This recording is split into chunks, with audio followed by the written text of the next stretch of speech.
Broadcasting live from global headquarters at RP Enterprises in Greenwood, Missouri. Stand by on this frequency. After 22 years of entertaining FM radio listeners across the U.S., this man is the owner and executive producer of the award-winning Heartland Waterfowl on Sportsman's Channel, CEO and founder of Dumar Chemical Solutions, and the man behind the mic of Papa Ron Radio Voiceovers and Production. He's the man, the myth, the legend, a global icon, future Nobel Prize winner, and of course he paid me to say all this. Really? Literally. Welcome to the Papa Ron Podcast. Here's your host, Ronnie Phillips.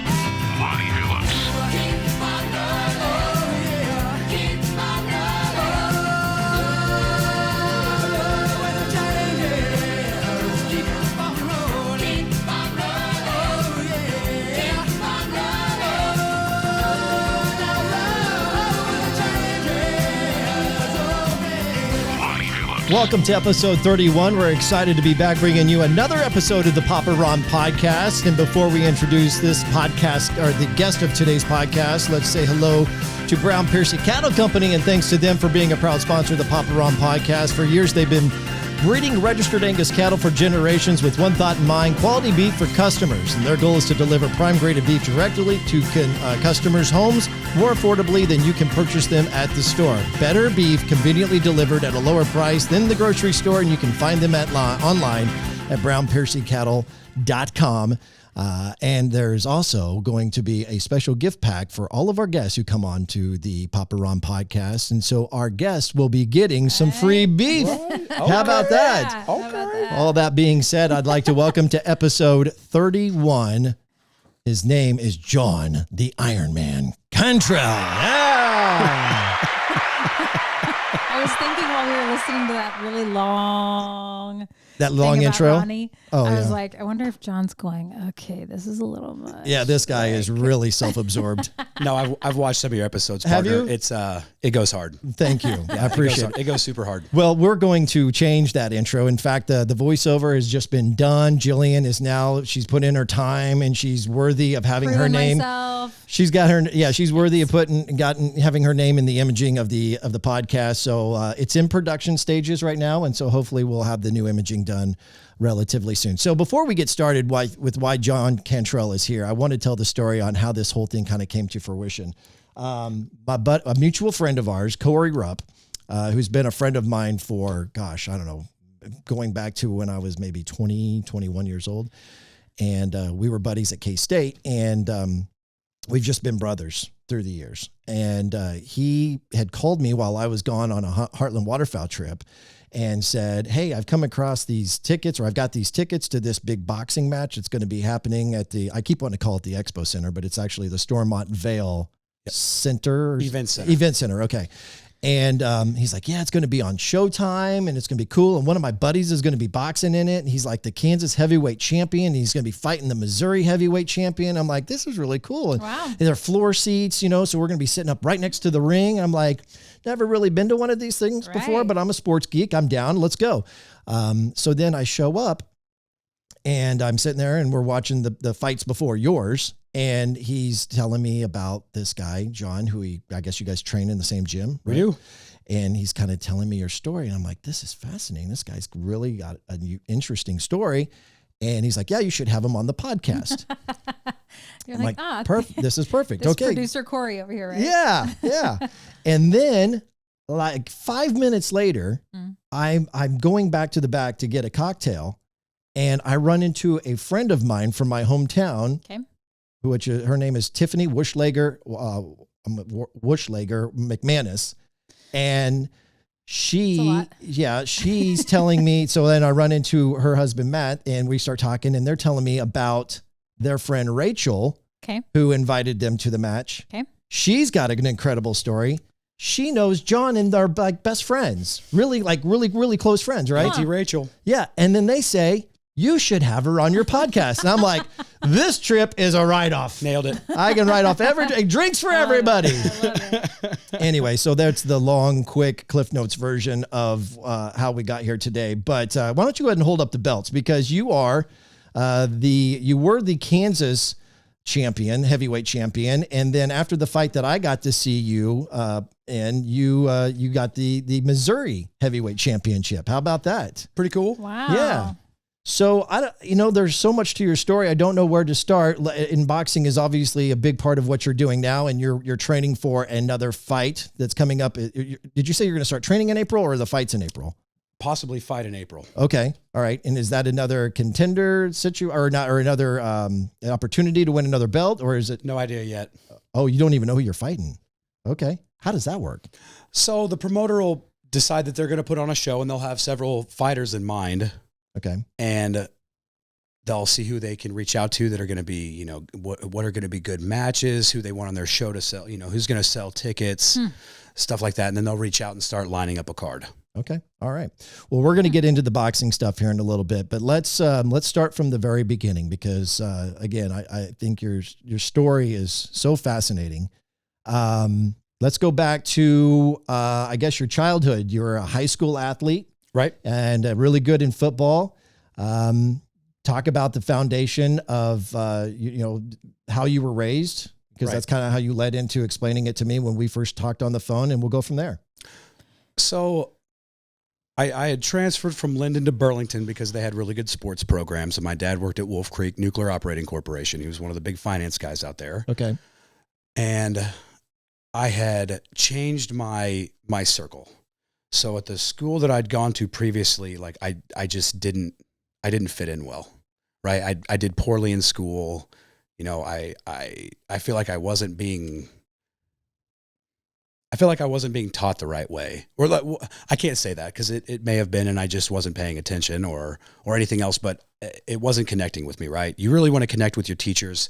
And when you can create that connection, that's where learning happens, right? Okay. And development. Mm-hmm. So when I'd moved to this new town, I had some really, really good teachers to start off with. And the school population, it was cool. You were in the in crowd if you did well, right? If you got good grades, and if you did your homework, and if you excelled in the programs, and if you were part of all the school stuff. So that's kind of what I did, where as I'd been kind of a outcast before, and my mental health wasn't great, and I was not diagnosed. I wasn't diagnosed well with attention deficit disorder. So, and I hadn't had the medications figured out right. That balance wasn't there. So when I got to the new school with the new teachers that had a different way of teaching, and I just kind of fell into it, right? Okay. The fresh start had helped. And I got into that crowd of sports and being involved in school and being outspoken and doing well. How old were you when you transferred? So for my freshman year of high school, I transferred right after middle school. Okay. There were some fantastic Burlington, Kansas comes up with some really good ball players. Tyrell Reed, 2008 national championship. Christian Brown, last year's national championship. Sure. I mean, we put out good basketball players. We keep talking about KU players. I'm sure there's a few Burlington people who may have played football at K-State, maybe. But I'm sure. I'm sure. Anyway, proceed. So my alcoholism started in high school. Okay, hold up a second. You were just talking about this great, good circle that you were just in. So to be in that circle, you had to drink? Is that what you're saying? Okay. Absolutely not. So how did you get off? How did that happen then? So that was a lot closer to home. So I grew up on Pomona Lake. My family moved from Wichita in the 90s when I was a little kid. And we had like a little lake community out there, right? Mm-hmm. Well, all my neighbors and all my friends drank. Okay. Boat drinks. Right. I mean, when you grow up in that atmosphere and everybody moves to the lake because they want to drink beer and hang out on the lake. Yeah. Sure. So I kind of came by it naturally, and drinking helped me fit into situations where I felt uncomfortable. Right. Got it. So it was a social grease for me. Right. Yep. And that's kind of when the drinking started, and I started at a young age, and then I really started getting good at it in high school, but sports was still my thing. And then I got hurt my senior year. I hurt my back, and I hurt a couple vertebrae, and I had to go through the traction where they pull you apart and everything else. And I was just in bad shape. So I went from being really good at sports to drinking kind of became my new hobby. So when I made that transition from high school to college, drinking is what stuck. So I went to Wichita State. I started out at Wichita State, and I wanted to be just like my dad, like we've talked before. So I grew up in a family where, upper middle class. What was really drilled in for your character was, take honor in what you do, always be a good person, always help other people out, have integrity, be loyal, be kind. Right. This was what was drilled into me at a young age, but kind of like your situation, so my dad, I won't call him atheist. I'll call him agnostic. Okay. He had grown up in a Christian family, like my grandparents' house.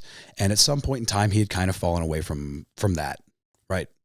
And he kind of viewed Christianity as like a crutch that weak people lean on because they can't solve their own problems. And that was my view. Right. And I was I started out at Wichita State. I had a year there, and then I didn't do well. I drank, my alcoholism was full bore. I wasn't doing well living there. It wasn't good. So I transferred and went to Emporia State, and I changed my major to political science and history. And originally in high school, like Vaughn Kaufman, he's the Blue Dot guy he used to be the Blue Dot guy in Topeka, but I was really good friends with both of his sons. They were twins, excellent athletes. Vaughn really thought I was going to be the president of the United States someday. Like he did, man. He believed in me. Okay. And I had planned on going to college, doing ROTC, then Marine Corps as an officer, and then JAG, and then outside law school, military pays for law, and then go the DA, senator, governor. Wow. You really had it all mapped out. I mean, kind of. That was the dream. Sure, I'll say that. sure. I don't know about mapped out, but I did. The finance is what you were doing at Wichita State. And was there something that once you kind of got into that, you realized that this isn't I didn't want to be my dad. Gotcha. Okay. Like what he did and how he did it. My dad is such an incredibly intelligent individual, and my dad likes things black and white, and I'm more of a gray area kind of person. Okay. So like, I understand the draw to that. Like numbers don't lie. Yep. Right. There's a right answer and there's a wrong answer. There is a right, until you get into really theoretical advanced mathematics, like there's right and there's wrong. Mm-hmm. So I excelled in mathematics. However, when I got into taxation and managerial accounting and taxation accounting, I did not do well. Okay. But if I would have really applied myself, who knows? I don't know. I applied myself to drinking, and partying in Wichita, but that was about it. Okay.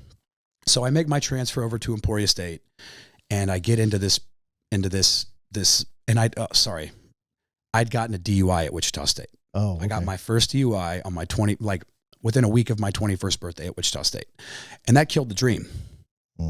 That's no longer a possibility. At that time, you're not an officer in the Marine Corps if you have a DUI. Oh. Okay. Doesn't happen. Okay. So that was kind of the first heartbreak that changed the plan, right?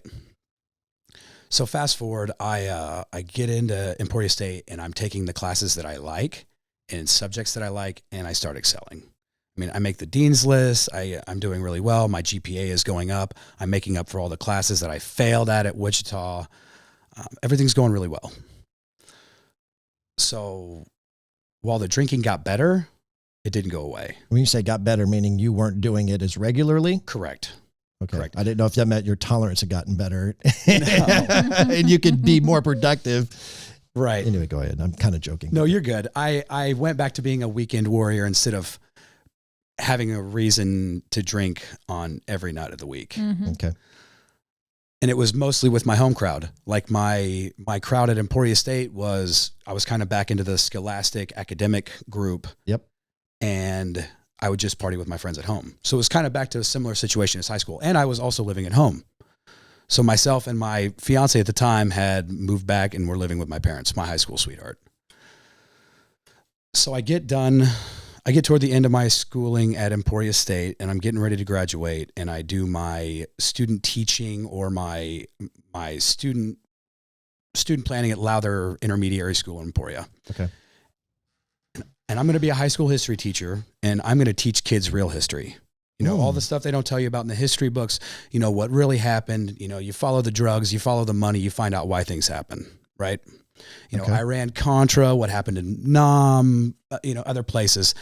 Not going to get into all that, but I have some different views on how our history went down, and the victors write the history books. Okay.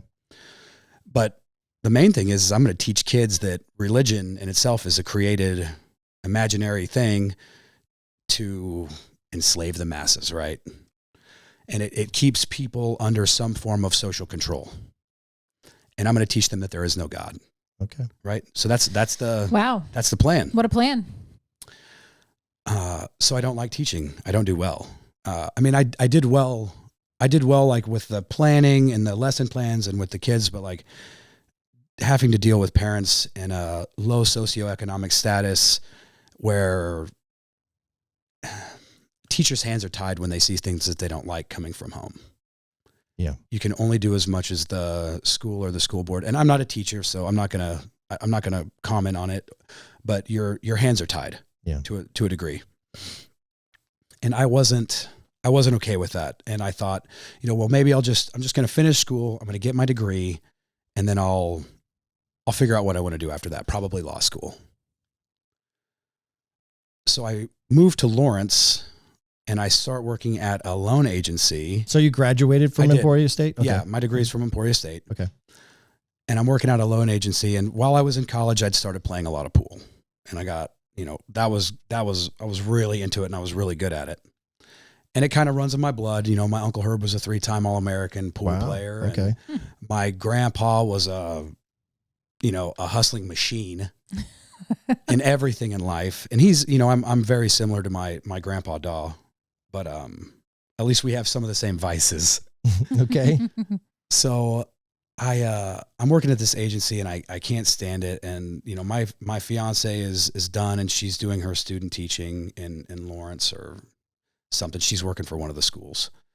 And after a certain period of time, I'm making more money playing pool than I am at work. How much money are we talking about? I mean, $1,500 to $2,000 a week. Wow. I mean, I'm doing well. Yeah.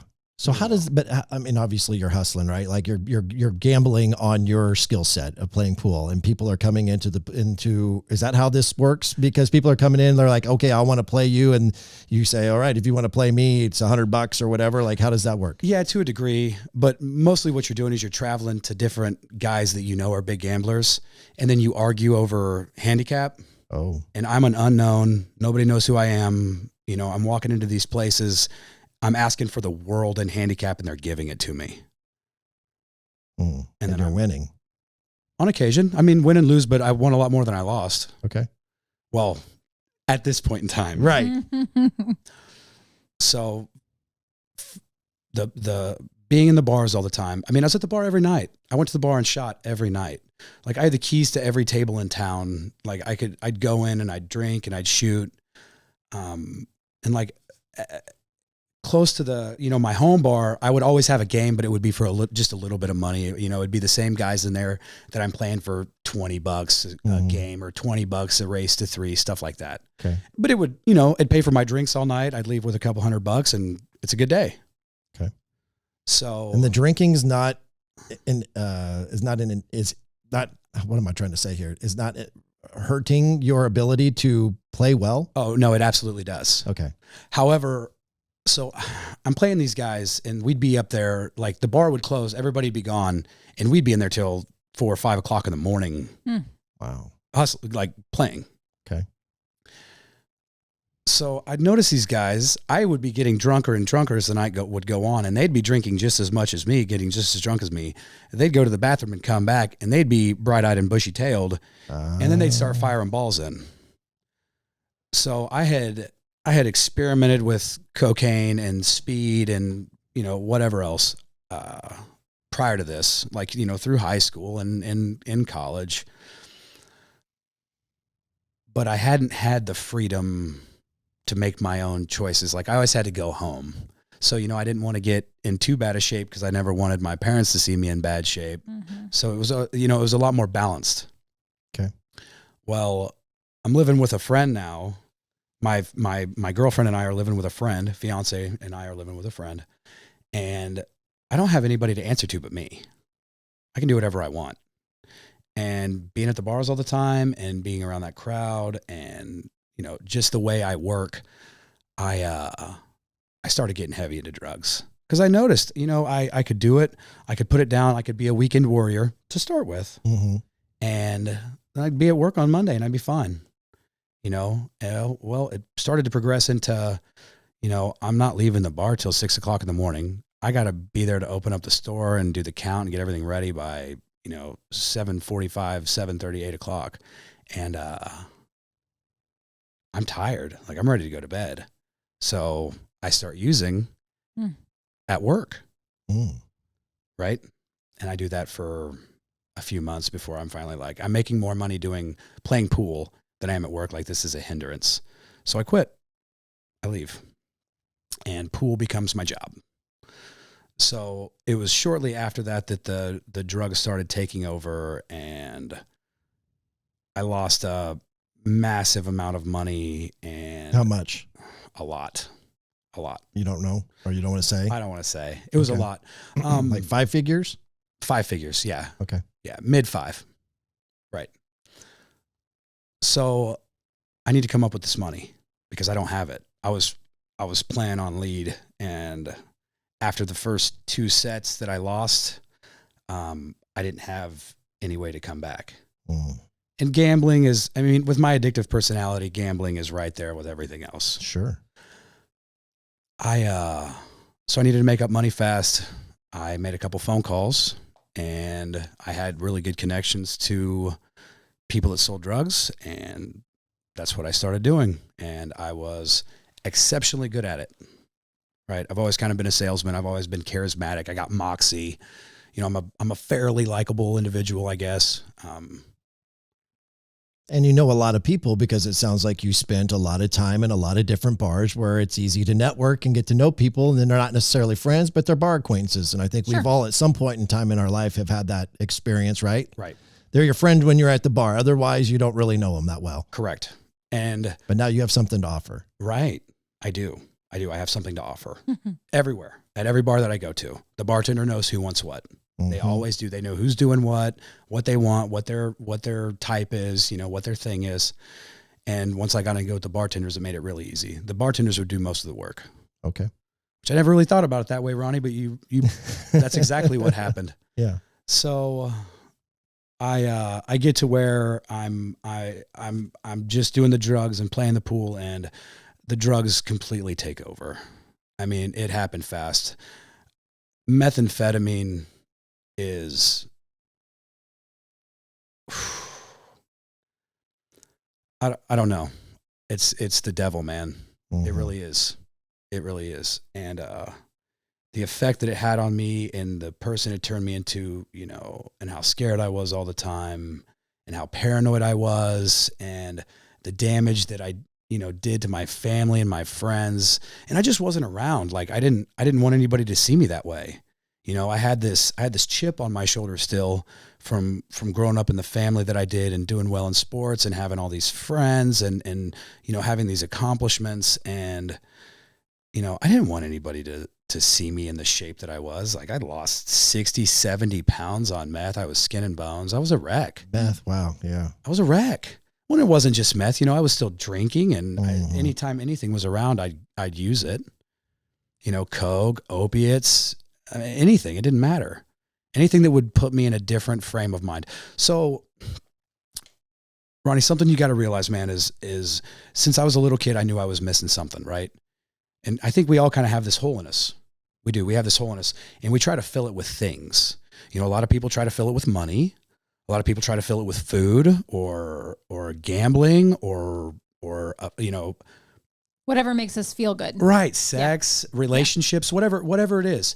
We try to fill this hole.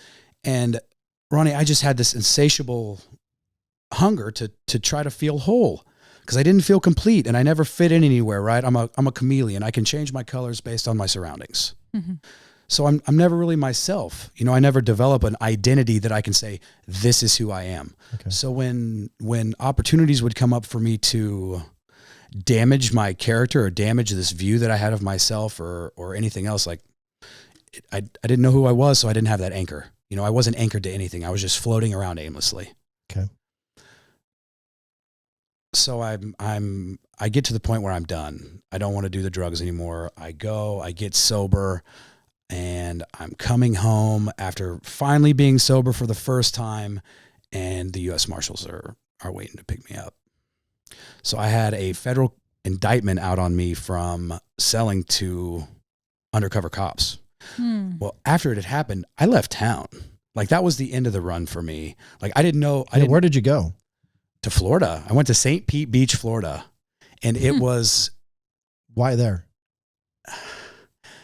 So I'd been to, I don't know how many other rehabilitation centers like close by. I'd been to Valley Hope several times, and I'd been all over the place. And like, I wanted to get away from I wanted to get far enough away to where I couldn't make a phone call and cop dope. Okay. And that was plenty far away. Sure. But, you know, I didn't realize at the time, but my problem wasn't drugs and alcohol. You know, drugs and alcohol you can stay away from. My problem was me. And regardless of where I went, I was always going to be there to find me. So it actually didn't happen in Florida. The change of environment worked. You know, I went to St. Pete, and I got into Alcoholics Anonymous, and I spent all that money on rehab. And then I walked into Alcoholics Anonymous and got sober for 100 pennies. Cost $1 to get sober in AA. Wow. Right. And AA opened up my acceptance, or maybe it opened up a doorway between me and a higher power. Right. You know, they talk about, you know, you're giving your will and your life over to a higher power, right? Relinquishing control, not being the director anymore, right? Giving it to a higher power. So higher power was my first, kind of was my segue. AA was my segue into Christianity. So I'm there, I get sober, I come home, everything's going really well. I done like 130 meetings. So 90 and 90 is like the big thing they push. Like if you really want to get sober, do 90 meetings in 90 days. And I done, like I said, 130, 140 meetings. I was going to 2, sometimes 3 meetings a day. I never missed. I'm doing exceptionally well in Florida. My Tom Murphy, who was my sponsor at the time, he was a big real estate investor, and he had big property management, and he did all kinds of stuff down there. He had his hands in everything. And I'm going to move down there, and I'm going to work for him because he's getting to retirement age. You know, he sees my drive, he sees my passion, he sees my, you know, if I set my mind to it, like it's going to happen. Okay. And he's like, I'm going to bring this kid down here to work with me, and like, I'm going to help keep him sober. So I come back, and the U.S. Marshals are waiting for me to come back, and they pick me up. I go to CCA, and CCA is?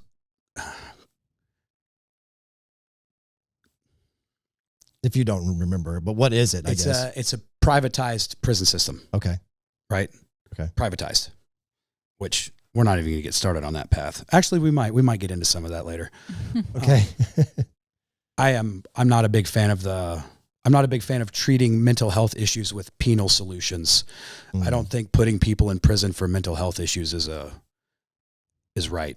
Okay. I think the drugs and alcohol and the crimes that are spinoffs of those, which I'd say the majority of them are undiagnosed, untreated mental health issues. I can see that. So you go into this.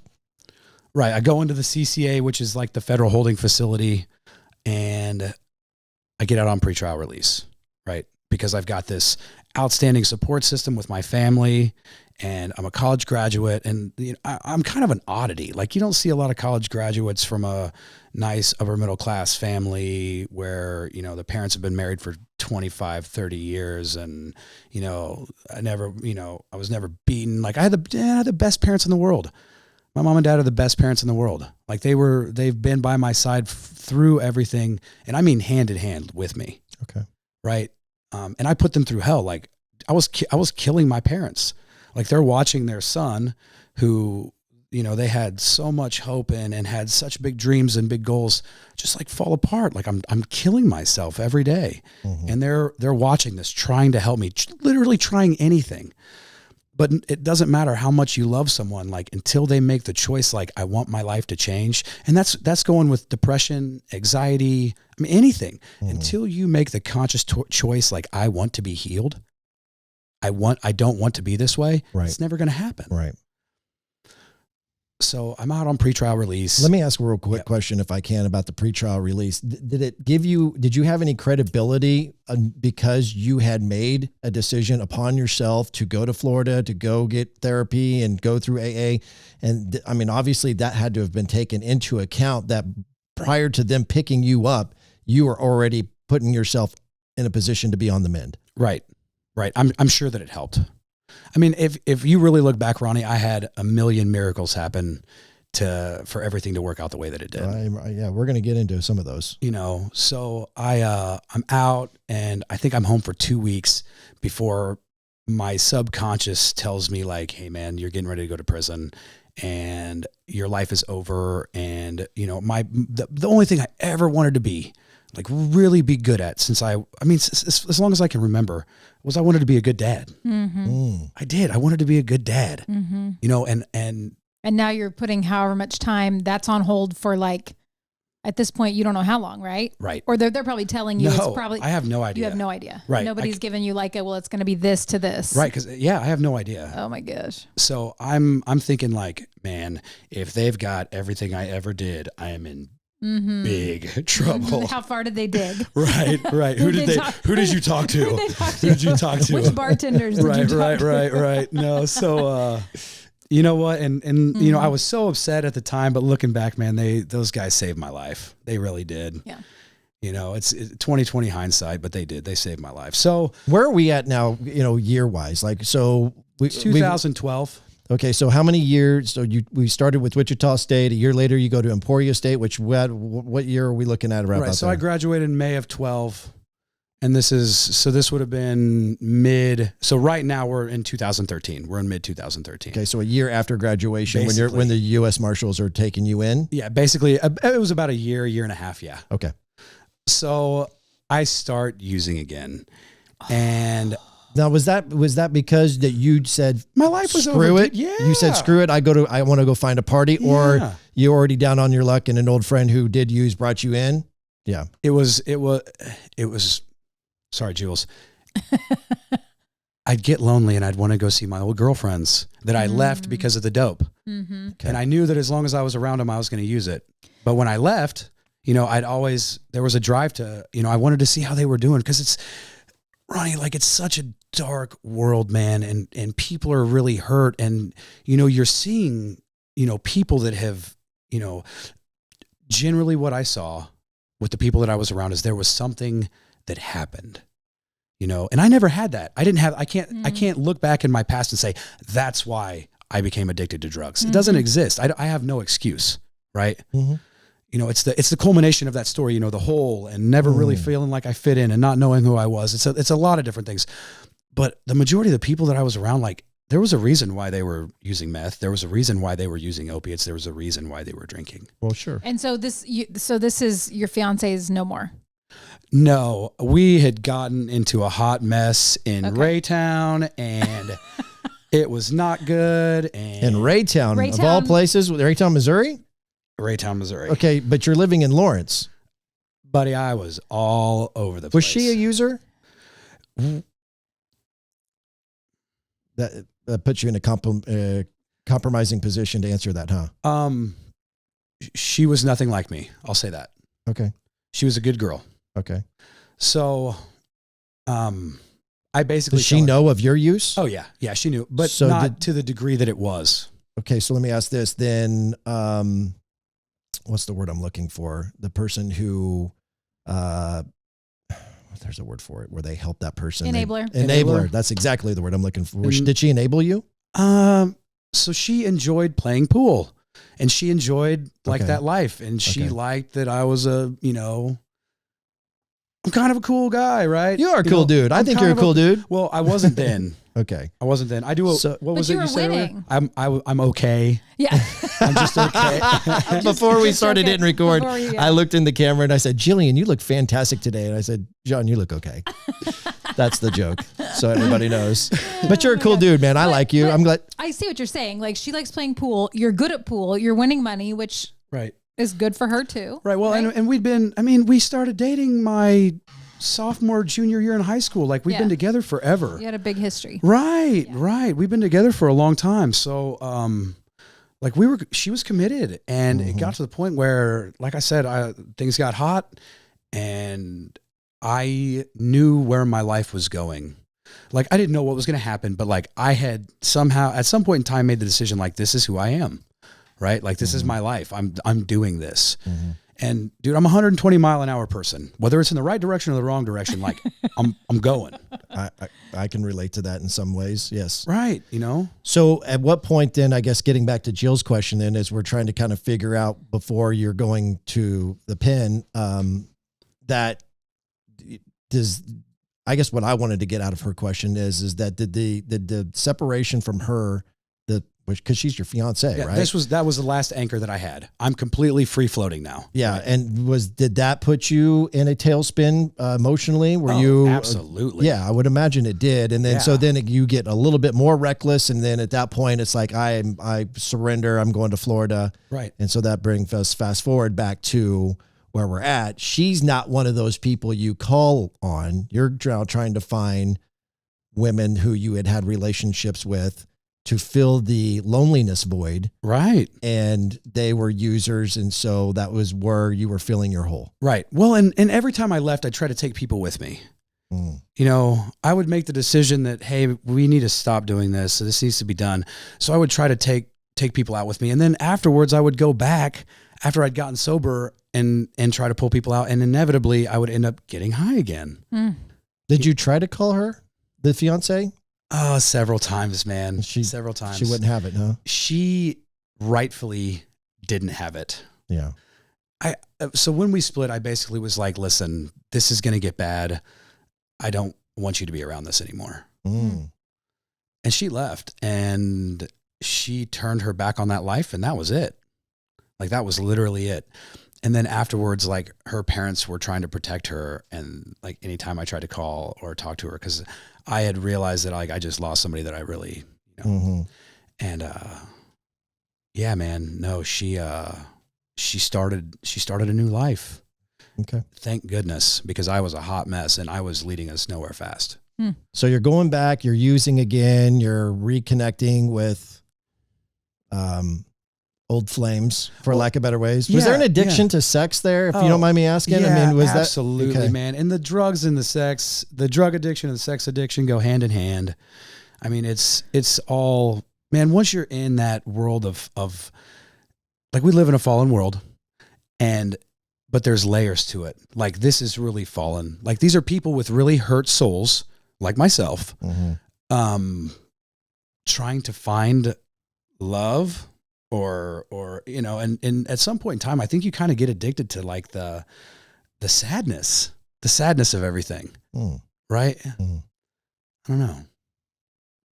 But or it's a justification for whatever, like, oh, that new hurt or that new sadness, which is really probably all the same sadness, but like, oh, like, it's a new hole. Like, but it's okay. It's just because this hurts, and I'm just, once I feel better, then I'll be better. Correct.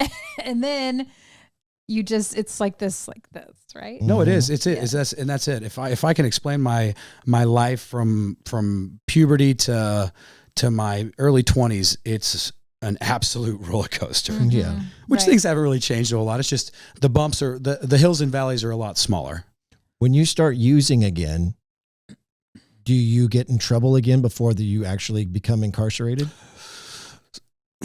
So I've got a girlfriend, right? And she lives in the same neighborhood as me, and she's connected to my local friends. How growing up on the lake. Okay, before we get into that, sorry, I gotta get some. Is this before the marshals or after the marshals? After the marshals. Okay, so what is the timeline then from the marshals, and then you know that you're going to have to go serve time, right? Right. So how long are you out? Like a month. So you get a new girlfriend in a month. Because you called her your girlfriend, or we've is she been just friends and we'd seen each other, and she is family to really close friends of mine. okay? Right. And she'd had her own troubles with addiction. Okay. In fact, she died 6 years ago from a heroin overdose and left a baby daughter. That crushes me to hear that. Yeah, it's horrible. It's horrible. And she was probably one of the sweetest, kindest people you'll ever meet. But So Marshall, so because I'm trying to figure out the timeline too. So the Marshalls, and you're like, I'm in trouble. This is deep. This is bad. right. But they don't hold you. It's not bad enough that they're. Yeah, my parents come and get me. I'm Okay. out on pretrial release. So do you have like an ankle Okay. bracelet or something, or is there any kind of like house No. arrest or anything? I mean, not really. Okay. Okay. Not really. So Sorry if I'm asking dumb questions. you're okay. But I've watched a few You're okay. movies. yeah, no, I'm not on that level yet. Okay. I'm not Okay. quite there. But it's only a month or so that Right. you're in this space. Okay. Right. So it was a month, 2 months, something like that. Okay. Short time. Right. So I am at the bar in Pomona, and it was a private club called the 700 Club. Which means, I think the address was 700. oh, okay. You have to Do make you know- $700,000 a year to be in this Do you club. know why that's No. funny that a bar is called the 700 Club? Do you know Because the old Christian. there was an old Christian show. Right. Like when I was a kid that was on channel 50 in Kansas City, and it was like Pat Robertson and the 700 Club. Yeah. And it was Really, I never just knew like that. So funny. Yeah. So that's That that's is funny. Yeah. Okay. coincident. Okay. Anyway, Yeah. so you go to the 700 Club and get bombed. We're bombed, man, and we got really stoned before we. Sorry, we didn't get stoned. We got really high before we left, and then we go there, and she's I think she's bartending there, and we get hammered, and What's the difference between high and stoned? so You just said I, wouldn't got really say- stoned. Wait a minute. No, we got really high. So And I wouldn't say like getting stoned. I think is reserved for marijuana. okay. I think like I wouldn't say I got really stoned on methamphetamine. Gotcha. You know what I mean? Okay. So we're there, and I'm drunk, and I'm really down on myself, and my depression had been getting worse and worse, and now that I'm I just got done having all this sober time, and I'm finally sober, and like I'm rekindling my relationships with my family members, and they're starting to like believe in me again and trust me and everything else, and I'm pissing it all away, right? And I'm like, why me? I get into the woe is me, and I just decide kind of like, man, I don't really think I want to live anymore. So I get in my car and I'm driving, and it's late, and my girlfriend is leaving a minute behind me, and I just take off, and I'm driving way, way, way too fast. On purpose. Like, Right. Like, You have a I mean, just desire- reckless. Like, I don't care if I live or die. okay. So I'm coming around this corner, and I kind of just decide I don't really want to live anymore. And I close my eyes and I let go of the steering wheel, and I end up going off an embankment on 268 highway right before you get to Green Acres and the dam to go over the lake. And my windows are rolled down, and everything that's in my car goes out the window. I'm not wearing my seatbelt, and my car is flips. What are you driving? I'm driving a 2009, 2010 Nissan Maxima. Okay. It was my grandma's old car, and it was fast. Okay. It was really fast. It was a fun car. But it wasn't like a big super duty like SUV Oh, where it was going to no. protect you from No way, man. Everything went out the window. Everything. except for you. Except for me. Makes no sense. So the car stops rolling, and I'm digging around trying to find a cigarette, and I had a pack of Marlboros sitting on my lap, and I had hit so hard that they had exploded on impact. And I'm digging around. And the reason I'm telling you that is because I was looking for a whole cigarette, and all there was shredded tobacco everywhere. Crazy. That's frustrating. Right. So I get up and I look behind the car, dude, and my stuff is scattered down the road behind me. And Daria was supposed to be right behind me, but she's not, because she's not a maniac driving 115, 20 miles an hour. And I just walk up to the road and start walking home. What are you? Are you like incoherent because you're so bombed with the alcohol and the drugs? Like, do you remember Oh, yeah. what you were thinking? Were you thinking like, how the hell did I survive that? That is like, exactly what I was thinking. I'm Yeah. thinking there's no way. It's not humanly possible for somebody to walk away from that. It's not. Okay. So something is different. Something has changed. So you've got a lot of time here. Well, maybe not a lot of time because she's coming down the road, but you've got some time to kind of evaluate this mess that you've left and the damage of this vehicle and where the car ended up. And now you're walking up to the road. What are you processing? What's going through your mind in all of this? So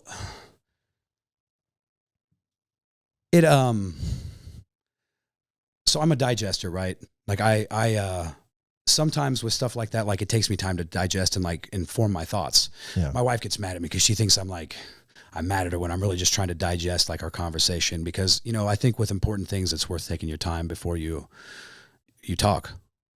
I could do better at that. Me too. You're not alone. Jules, you in our boat? Oh no, gosh, I'm perfect. Amen. My husband's not here to. I'm going to text him to listen to this episode. Yeah. Anyway, so you're digesting everything that's taken place. Right. And it's not making sense. This is something completely new. I'm in uncharted waters right now. And a couple minutes later, my girlfriend catches up to me and she asked me, she's like, "Is that your car back there?" And I'm like, "Yeah." She's like, "Oh, John." She's like, "Get in the car." And so I got in her car and got my cigarette. Finally. Yeah, finally, for crying out loud. Mm-hmm. Got my cigarette, and, you know, she's just telling me on the way home, like, "There's no way you're okay. Like, there's got to be something wrong." Nobody walks away from that. Mm-hmm. And we get back to her house, and we talk for a few minutes, and then I basically call my mom and I tell her, like, I wrecked our car, and I was high again, because they didn't know that I'd started using again. Mm. You know, they thought I was still, you know, however so. How long were you using going up to that accident? A couple weeks. Okay. Something like that. Not very long, you know, Okay. because I hadn't been home that long. And, you know, I tell her what's going on, and I tell both my parents, and they're just destroyed. You know, they're crushed. Mm-hmm. You know, they finally thought that I was going to be okay. You know, they've been waiting for a long time. And, you know, I was back to, you know, the hell that I just crawled out of. Mm-hmm. So I go into my room, and I'm falling apart. My soul is broken. You know, I'm sobbing, and I feel like my world is just over. Mm-hmm. So I get down on my hands and knees, and I just cry out to the universe, and I go, you know, I don't know what's out there. You know, I know there's got to be something more than me, but I can't do this anymore. I can't. I want to die. Like, whatever's out there, whoever's out there, like, I need your help. And that was the moment that I was saved. When we talked on the phone, you explained it as a warm blanket. Right. So I'm down, I'm on my hands and knees, and I'm sobbing. And like I said, like, everything inside me, like, I'm so hurt. You know, this is the culmination of, and you got to remember, like, they tell you not to form relationships in the dope game, or like, if when you're living that life, it's because, like, if you get attached to people, like, only bad things are going to happen. Right. The chances are against these people. We don't have the infrastructure in place to deal with the epidemic that's going on around us right now. And I'm carrying all this hurt. And another big thing, Ronnie, is, you know, I felt like nobody on the outside understood me. You know, so another reason why I would go back outside of just seeing friends would be because I'd be around people that understood what I was going through and who I was. Mm-hmm.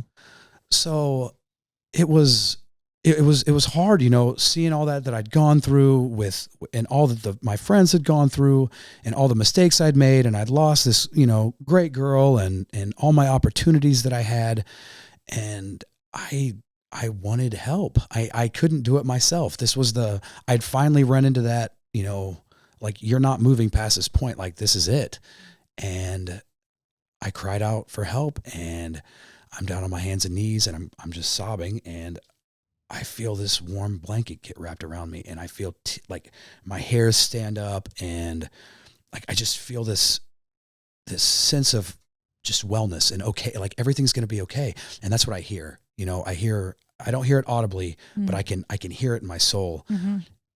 And somebody tells me everything's going to be okay. It's going to be okay. And it was the most eerie and and satisfying and loving. And I mean, how did you not fight that, being that you grew up in a family that didn't really believe? Ronnie, You know, like- looking back, I'd fought it forever, man. So, okay. I guess what I'm saying was fighting the sensation, but go ahead, Jill, ask your Well, question. no, I mean, I want you to explain that for sure. But how did you know? You said that's the moment I became saved. How did you know that's what that feeling was? Because that was the voice of Jesus Christ that I heard, and I knew exactly. No, but you got to think. No. I hear you. I had just wanted to know studied. if you knew, because I think when people, like most people don't come to Christ that way. Right. Most people, I'm not saying that there aren't somebody's listening now going, that's how it happened to me.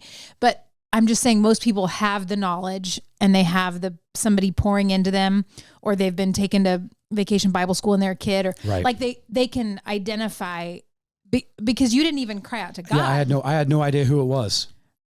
Right. I didn't know who I was crying out to. Right. But I definitively But your soul knew who answered. Yeah. I definitively knew who answered. Ooh, that's cool. And like I said, I'd studied world religion. It was one of my greatest passions. Yeah. You know, Greek and Roman, you know, all the different philosophers and all the different world religions, you know, and cause that's what I wanted to figure out how the world worked, and I couldn't understand what was going on around me. So I chose to study the past to understand the present. Yeah. Right. I'm a context guy. We talked about that. Mm-hmm. So like I said, I had no relationship with Christ. I had nothing tying me to Christianity. I think we'd been to church maybe 2 or 3 times in my entire life. Mm-hmm. And that was either because I was going with a cute girl, or it was Christmas and we were at the Crumpsick side and they're all Catholics. Mm-hmm. Yeah. So somebody who had put so much time and effort into history and educating yourself on different aspects of history, what was your viewpoint before this, obviously before this prayer? What was your viewpoint of the Bible, being that it is a history book? Right. So I had tried several times. So, you know, Siddhartha and you know, the Quran and all the different books, like I'd had to study in each of them for assignments and papers to understand their views and why they believed what they thought, and kind of what created those beliefs, or where in history the content around them, the context. Mm-hmm. But like, for some reason, every time I opened the Bible, like, it didn't make any sense. I would read the words and I got absolutely nothing from them. Mm. Right. So I used different secondary sources, but as far as the Bible as a primary source, like, I had nothing. Okay. So this happens, and I'm sorry, back in the moment, this happens. Yeah. I'm on my hands and knees. This happens. I feel the Spirit of Christ on me, and I hear him speak to me. And I knew from that moment on, like, that I was going to be okay. I mean, I felt okay. Mm-hmm. Right. Mm-hmm. I didn't want to die anymore. Mm-hmm. So I go to Stormont Vale West in Topeka. That's the suicide and the mental health, like, kind of the short-term hospital for that. Was that your decision? No. So the cops showed up first after the accident, and then the ambulance showed up right behind them. The police were trying to arrest me for a DUI. Okay. And the ambulance showed up, and they're like, no, like, there's no way this kid is okay after looking at that wreck. We're taking him to the hospital right now. Mm-hmm. Like, you can figure everything else out after we get there, but we're going to the hospital. Mm-hmm. So I get an ambulance and go to the hospital, and from the hospital, like, my parents are there and the doctors are there, and they're like, John, did you try to kill yourself? And at first I was like, no, I'm fine. And then, my mom was like, John, tell the truth. And something in me had changed. Like, I was out of lies, man. Yep. Like, I had lied myself out of lies, and I was done. Okay. An addict's lying? No. His mouth is open. Really? Okay. Never heard that one? I never heard that one. Put you onto some game. I guess Jillian, she's nodding her head like she's heard that one. Sorry. Yeah, I've heard that before. Yeah. I'm the dumbass. So anyway. That's all right. Well, I'll remember that one now. So you admit then to your mom and the doctors and everyone that it was a suicide attempt. Right.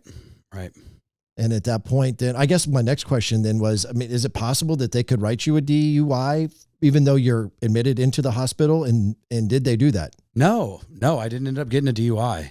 So the police just was like, this guy's got bigger problems. We're not even going to waste our time on him anymore. I don't know. I'm not gonna. It was a God thing, brother. Yeah. How long after though? Because what I mean, like, are we talking? Because you wrecked the car, girlfriend picked you up, you go home, Right. you fall on your knees, Jesus talks to you, The ambulance shows up. the ambulance Or the shows up. cops and the So you ambulance would show have up. still been drunk. Oh, for maybe, sure. Like, For sure. okay. Yeah, I'm still like heavily under a lot of influences. If they would have taken a blood sample, I would have had all kinds of shenanigans in my system. So yes. Okay. Okay. And I just lost what I was going to say. How long were you in the hospital? No, I was going to ask, did you have a scratch? Did you have a concussion? Did you have anything? Nothing. I had some pulled muscles in my back from the like impact in Yeah. the roll. Yeah. Nothing. Not a scratch. Unbelievable. Unbelievable. Julian, my AA big book that I had in my back seat was torn to shreds. Like I still have it. Mm-hmm. I still have the book. Mm-hmm. It was destroyed. Destroyed. Okay. The pack of cigarettes I had in my pocket Right. in a box Right. was destroyed. I couldn't Right. find a single cigarette, and I get out of this thing without a scratch.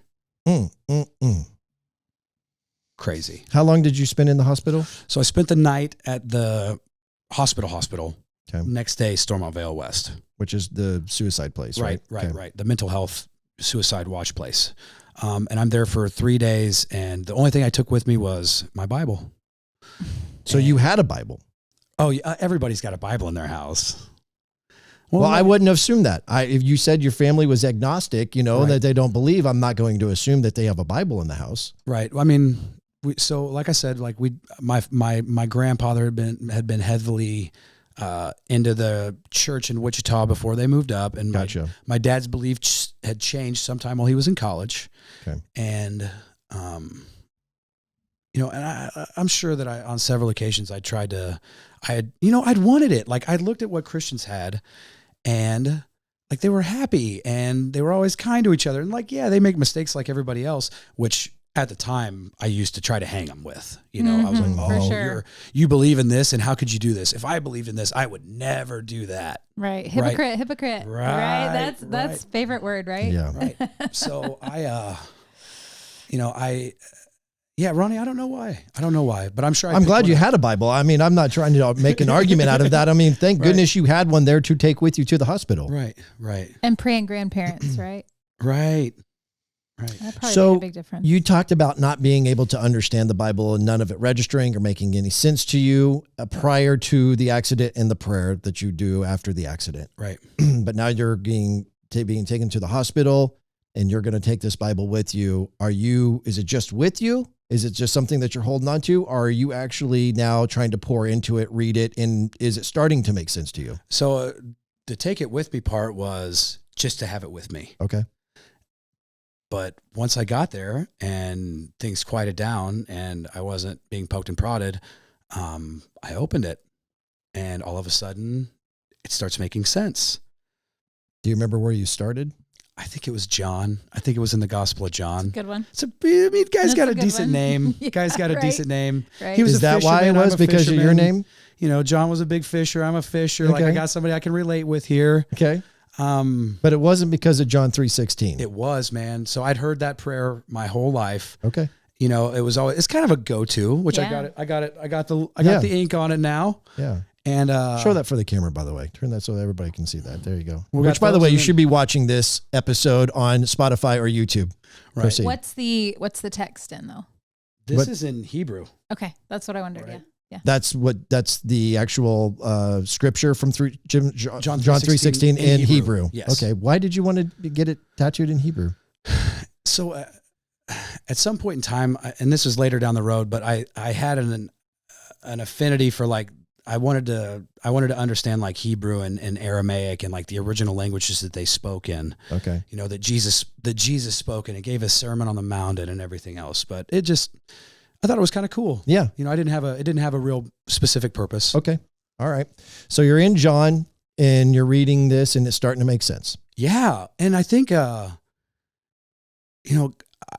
one of those people that God had to find at my lowest point. Like it took me getting to this point where I felt like I had nothing, which I couldn't be further from the truth. Mm-hmm.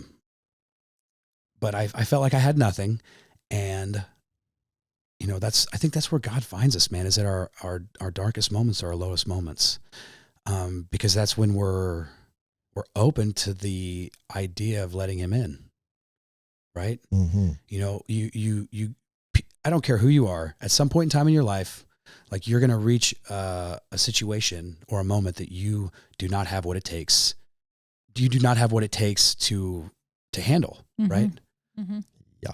And it's in those moments that grace happens. Mm-hmm. That's where grace occurs, is when we've reached that last stop and we can't hang on anymore and our fingers are slipping off the bar, that God catches us and he wraps us in that, you know, metaphorical warm blanket. You know, mine was real. It was real to me, you know, but that's when he catches us, you know, and I think sometimes it takes hardships for that to occur. You know, if I would have lived the life that my dad did, and I would have gone through Wichita State and gone through all my history or my accounting and finance, and I would have gotten a good job at the power plant, you know, I may have never been saved. So thank God that his plan for me was to travel the path that I did, because now I can be eternally grateful for that. For sure. Okay, so we're going to find out what happens then after you get out of the hospital and you start getting into scripture, but we'll take a quick little break because you brought a gallon of water. Did you need to get some hydration going here? Because you've been talking a lot and you're kind of in training, and so hydration is very important right now. The Papa Ron podcast also brought to you by Clean AF. Clean Polish Protect, specifically formulated to protect and beautify surfaces, including plastic, vinyl, rubber, and carbon fiber. Water-resistant formulation is safe for use on gloss and matte finishes, and makes the cleanup process easier by forming a durable coating that repels mud, dirt, and debris. I really do know how to read. Apply and lightly buff to a dry sheen. Perfect for all the power sports enthusiasts. Purchase online at cleanabsolutelyflawless.com or in-store at Dell's Power Sports in Grain Valley, Missouri.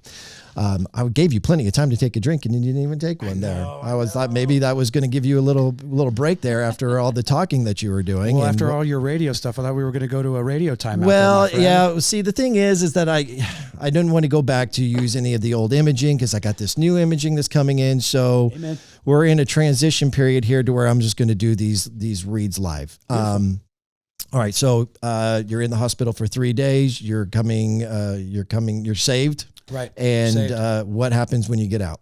So I get home and I basically tell my parents that I'm not doing any good on the street and that I want to start serving my time. Right. Because I know I'm going to get something is going to happen. Like I'm not going to walk away from this with nothing. You know, and I had some close calls and I'd gotten some pretty good breaks. You know, I should have had a second DUI when I was in Lawrence. I drove a mile down Iowa with sparks flying out from underneath my car and somehow didn't get a DUI. I got arrested, didn't get a DUI. Which I think there was some other stuff going on there. I think I'd been roofied while I was gambling and I don't know. So fast forward, I decided to start doing my time. We ended up going to the Big 12 basketball tournament. And it was on a Wednesday because I'm turning myself in that Thursday. I'm rendering myself to the marshals, and we go to the game. And I talk to my parents, and I see my nephews, and I see my sisters, and I see everybody. And you know, I'm like, I'm going to be okay. Like this is okay, you know. And everybody's terrified, and I'm like, I'm good. Like I really am. I'm good. So I turn myself in, and I start doing my time. And I wait, and my sentence comes up, and they finalize the charges that are gonna stick, and the other ones that are gonna go, and I'm getting charged with distribution, and I got sentenced to 60 months, which is the mandatory minimum for distribution, and I start doing my time. Wow! So I start out in Leavenworth. I'm there for some time, and you know, God immediately starts putting people in my life to help me on my journey and to build my relationship with God. I'm trying, if you don't mind real quick, how old were you when you go in? 23. 23. You're how old now? I'm 33. So this is 10 years ago. Okay. I need to grease that. Go ahead. So God immediately starts putting people in my life to help me out, you know, to understand the Bible, to understand, you know, what it means or what God's saying, you know, what God's saying not only to us now, but what he's saying to what he was originally saying to his people then. Mm-hmm. And I just start walking this path. And fast forward, I end up qualifying for RDAP, which is the Residential Drug Abuse Program in prison. I transferred from Leavenworth to Forest City, Arkansas, and I completed that program, and that program guarantees you a year off your sentence and 6 months halfway house. So all of a sudden my time is a lot shorter, right? Because I qualified for these, and there's some God things that happen to make everything work out with that. But, you know, I'm doing really well. This is the first time I've ever been free in my entire life, and I'm behind prison bars. That's a weird way to, you know, like that's not where you're supposed to find freedom. Right. I mean, you know what I mean? Like I didn't say that correctly. Most people don't look at freedom by being in prison. Right. Did you, had you ever been to jail before? Like for a DUI, for my DUI. But you'd never been like incarcerated to this level. So no, not even close. Were you scared? Like, cause everybody's heard the stories like, well, better don't drop the soap, you know, and all those kind of stories like that. Did you have any sense of fear because of the unknown going in there and the kind of crowd? Yeah, of course. Absolutely. So what was the perception versus the reality? I mean, the perception is what you said, you know, right. it's the movie Shawshank Redemption right. style. Mm-hmm, yeah. Right. And it's honestly, Ronnie, it's kind of like summer camp for bad kids. Like everybody's just kind of in there hanging out and playing cards and playing basketball and kind of just getting by. I mean, and it's rough and the food sucks, but you know, your perceptions become your realities, my friend. If I'm perceiving life as some crap hole, then that's probably going to be how I view what's going on around me. Okay. You know, I'm looking at, like, I've got this new grasp on life. You know, I've got a purpose to live. I've got a reason to keep going. I've got something to look forward to. I have a job to do. You know, I have a job. I have a job. You know, God wants me. You don't walk away from that accident, Ronnie. God Right. had a specific purpose for me, and my job was to find out what that purpose was and then to thank him by fulfilling it. So I'm trying to get a better understanding of what it actually looked like in the pen. And you've kind of given me a 30,000 foot view of it, but I'm guessing you've got those people in there like you who are kind of redeemed and they're looking to change their life.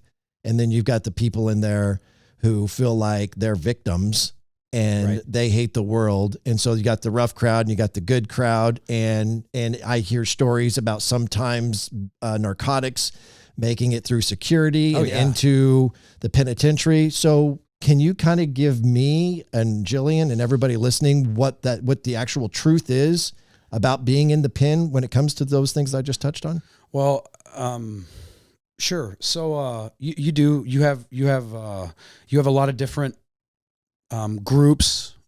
You have a lot of people in for different crimes.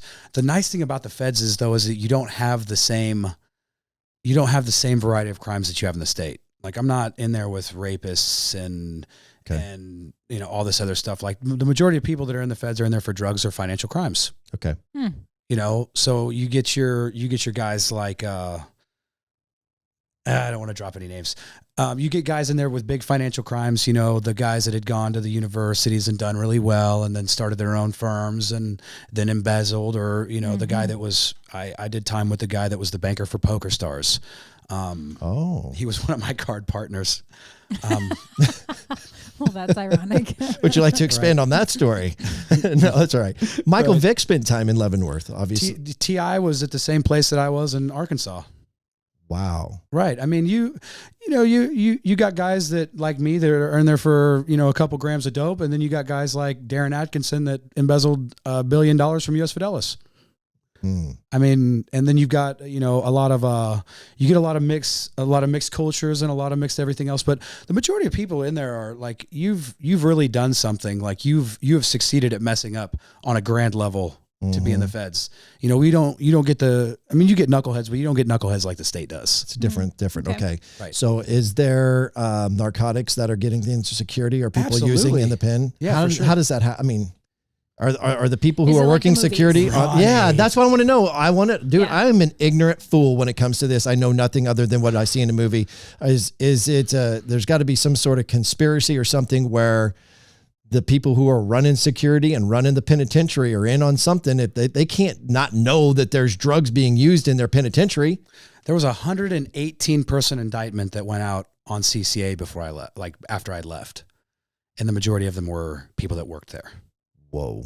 Right. I mean, think about it. Who's on the outside every day? Who has the opportunity to bring stuff in? I'm not gonna get super in depth, but man, when you privatize the prison systems, making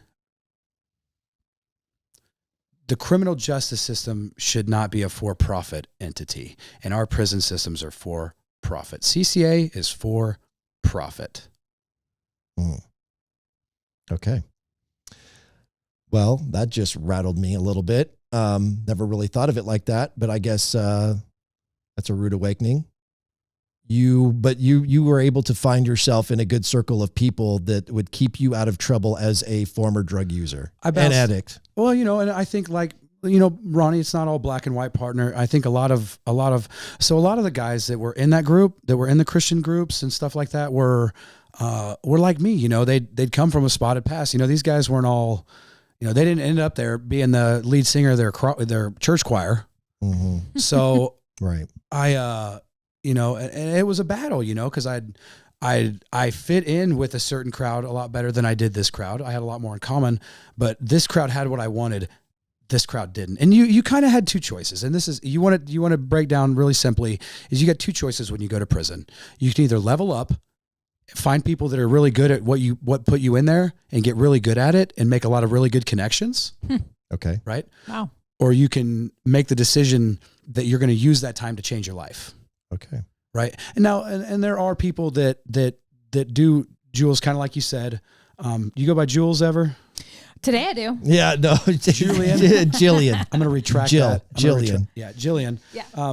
There are people that want that stay depressed, don't get out of their bunks, right, and they're just miserable the whole time. It's a pity party for whatever their sentence is. Right. Yeah. But I mean, if you're in there long enough, like that goes away. It just does. You don't have eventually unless you'll get bored with that. Unless you don't want out, because it would go back, I would think, to the same thing you were talking about earlier of like, if you're in jail and there are drugs accessible and you're feeling bad and you're like, well, this will make me feel better. And like if you don't want to make a change. Right. There had to have been a temptation. There's always temptation. There's temptation every day in everything we do. You were, before prison and all of this that, comes to a head, you found your identity in that circle of people. Right. We've established that. Right. You have a literal come to Jesus moment. Right. And from there, it was pretty much cold turkey. Right. That you are no longer, once you go into prison and you still see that circle of people and they're using in prison, and that generally speaking, you would gravitate to that. Right. But now you're surrounded by other Christians and believers. And I'm just trying to, sorry if it sounds silly to ask, but I mean, I'm, as a person who sometimes has issue with temptation, like you never walked over to the other side of the aisle? Ronnie wants to ask me if I ever got high while I was in prison. Did you ever get high in prison? The answer is yes, I did. Okay. A lot? No. It was, it would. Temptation would get me. Mm-hmm. I would smoke some K2. That was kind of the big one. They had smoke what? K2. Do you know what K2 is? I don't. Tell me what K2 is. K2 is like a synthetic marijuana. Okay. Right. And then Suboxone made it in. That was an easy one to get in. Suboxone is it's an opioid. They use it for people that are coming off of opioids. Like and it puts you into immediate withdrawal if you take narcotics, right? But you can take Suboxone and it gets you high. Or buprenorphine is another one. And those would make it in. And I can think of a handful of times that I did get high while I was there. And the people that were in the prison that were Christians that were really trying to change their life, did you have an accountability partner? I mean, what did that look like? I guess I'll just back up. Did you have an accountability partner in prison? Yeah. I mean, I had several close friends that I'm sure I talked to about it, but I'm really just trying to understand, because this was an addiction that you had, and this was something where that filled your hole. Right. And now you're trying to fill this hole with what is supposed to be filled with, which is Jesus and Christianity, right? Right. But for some reason, the temptation is taking you back there. Was it the after effect that after you used it, the sense of guilt and shame? Just crazy conviction. Okay. Crazy conviction. And the more you did it and the more worse you felt about it, the more you didn't want to feel like that again. So you, easy to separate then. Okay. Easy to separate then. Well, and I'd read this book called Spartan Up. So real quick for Jillian, Yes. like Jack and Jill. Jack and Jillian. You can even just say Jill. Jillian. I sometimes just call her Jilly. Jilly. Okay. Yeah. Jillian.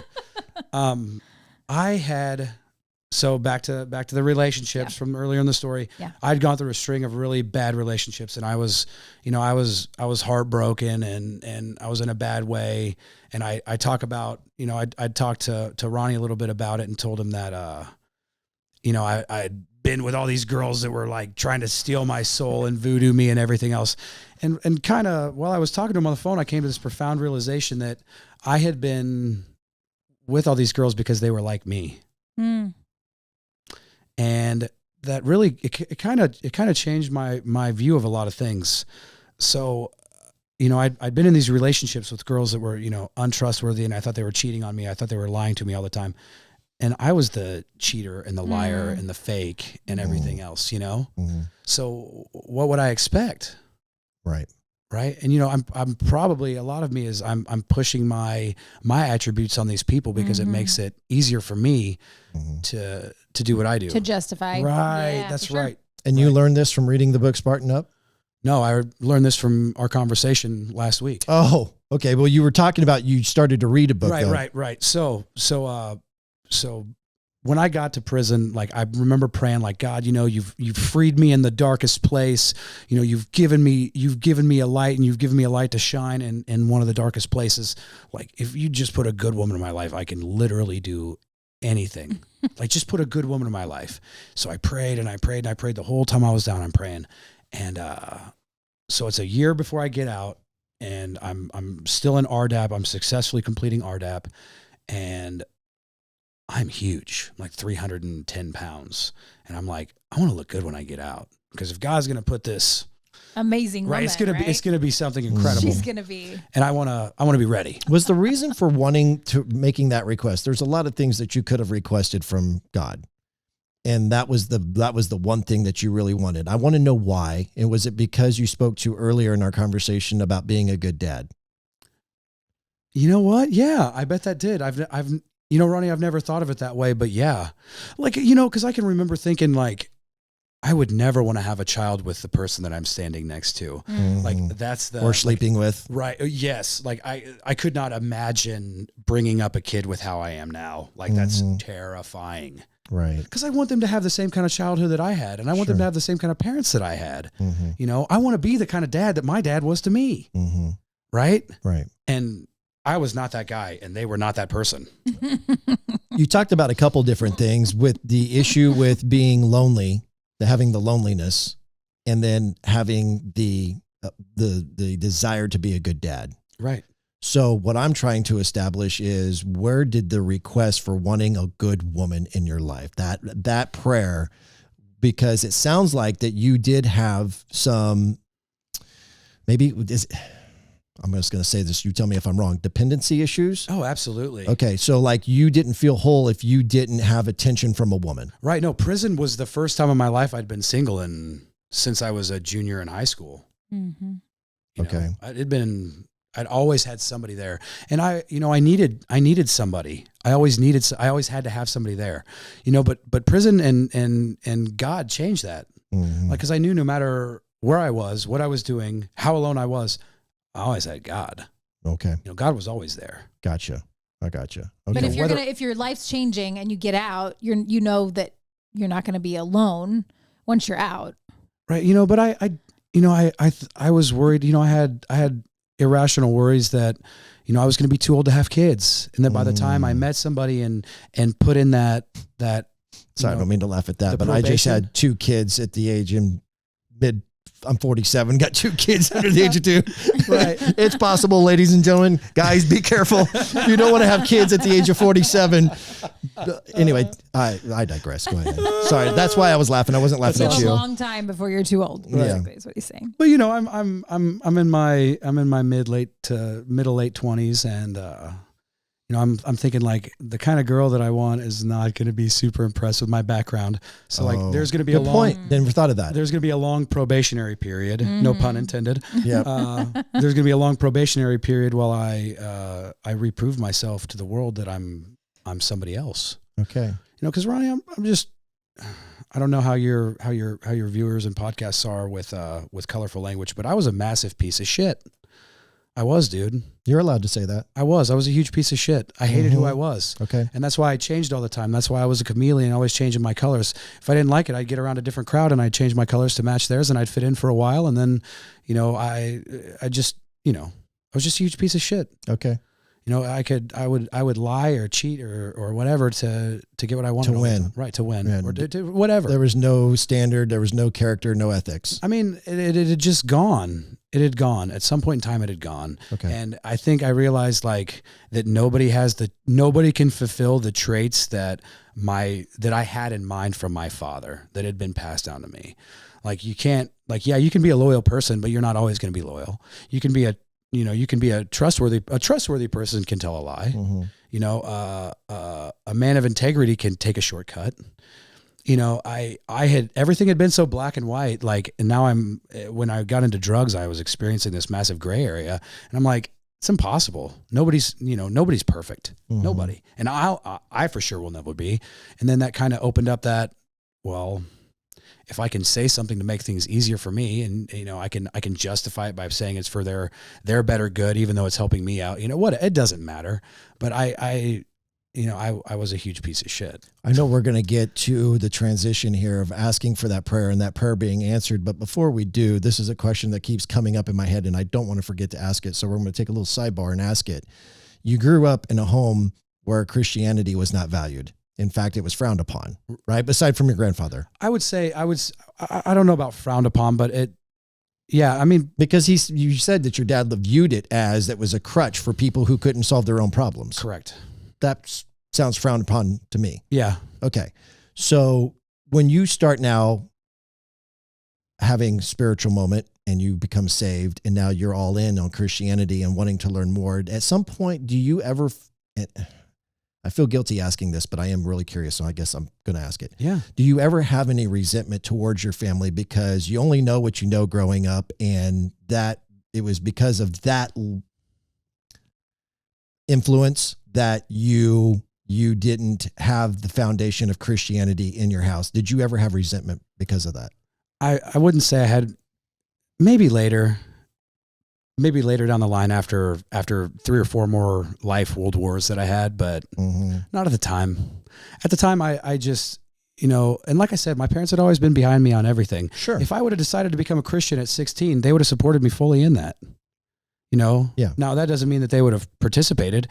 That doesn't mean that they would have, really, really pumped into like, oh man, that's great. Good for you. I'm super proud of you. But my parents were always going to support me in anything I did.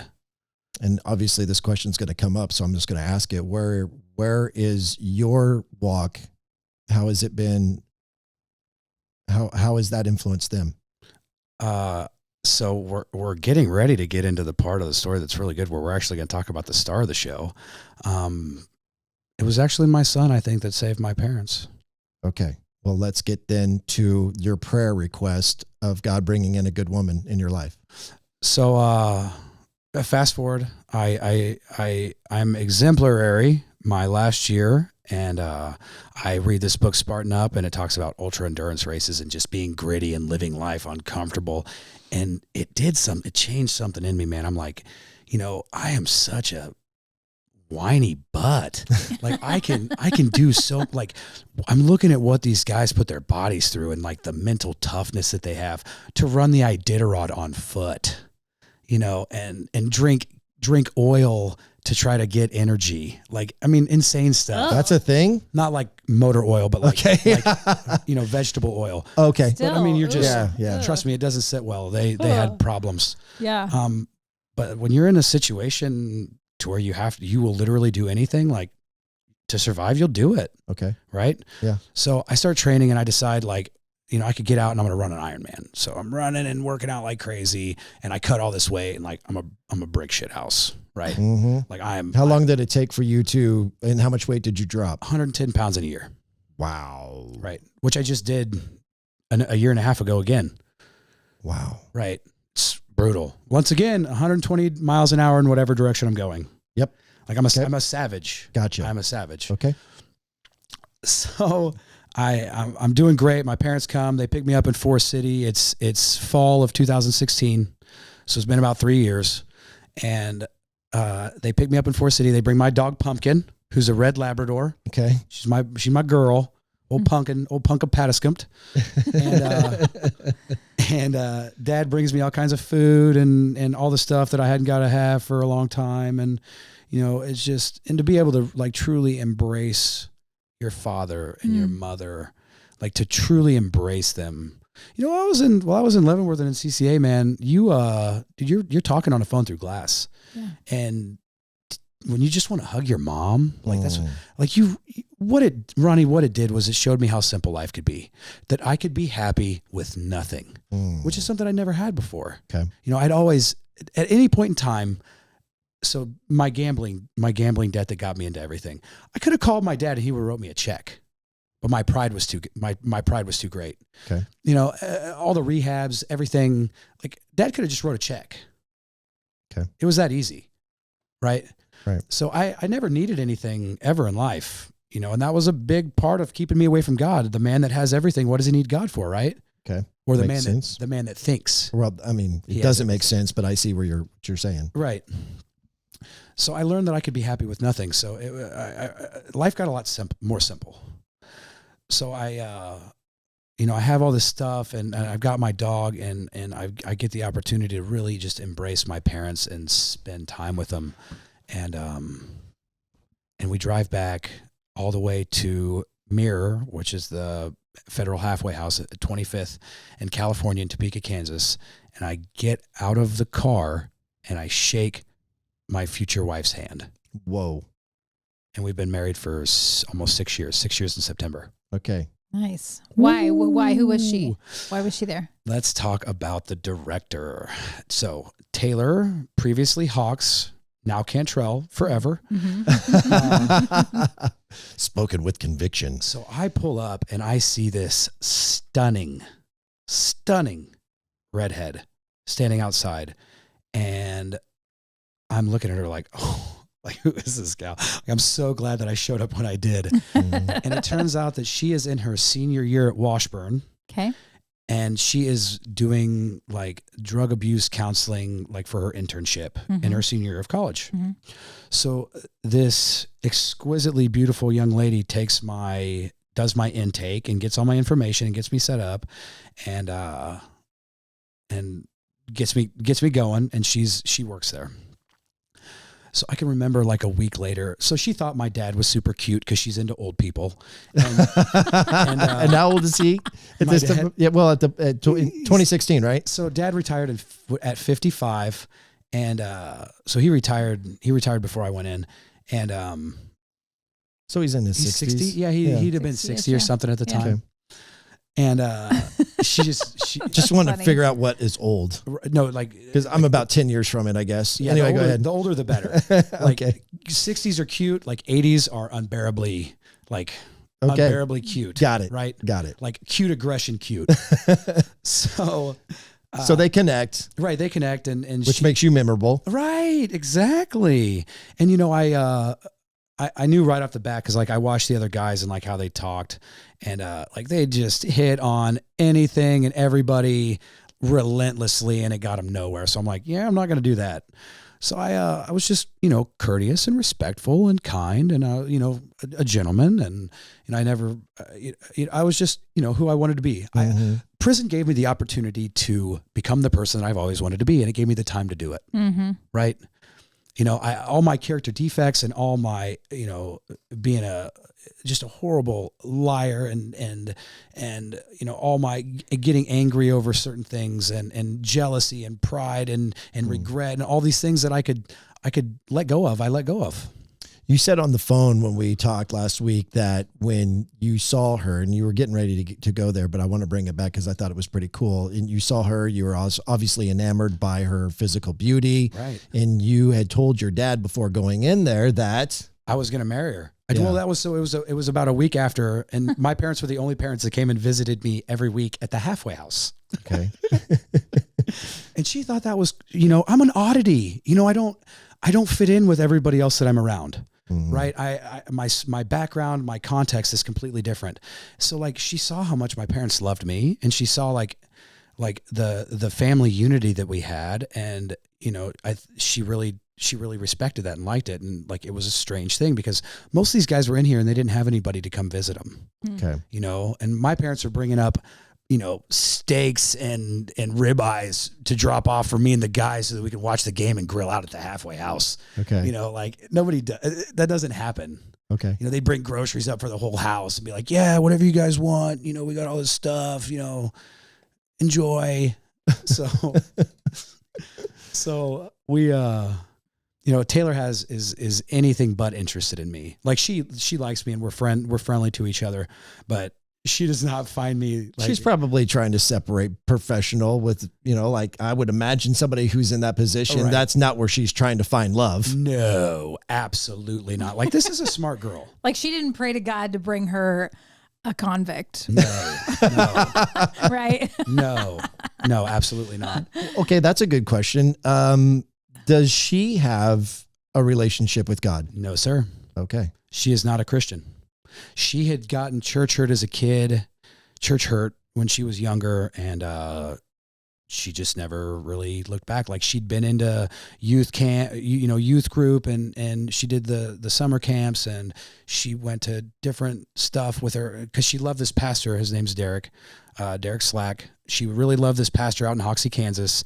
But after their relationship, you know, after she moved away, like their relationship dwindled, and you know, she just kind of let it go. Okay. Okay. So wait, she's still not a Christian? Not a Christian at this moment. Gotcha. No. At this very moment. At the moment in the Yeah. story where they meet. In the story. Very Christian. No, at this point in the story, no. At this point in life, yes. That's what I. Okay. Okay. Okay. So, at some point you get her to find interest in you beyond just being someone who's at the halfway house. Right. So fast forward, I've got a good How job. far are we fast forwarding? About a year. Okay. So I'm out of the halfway house and I'm off, you know, I'm still on probation, but I'm no longer in BOP custody. Okay. Right. Because up until then, like I had an ankle monitor on. Right. Mm-hmm.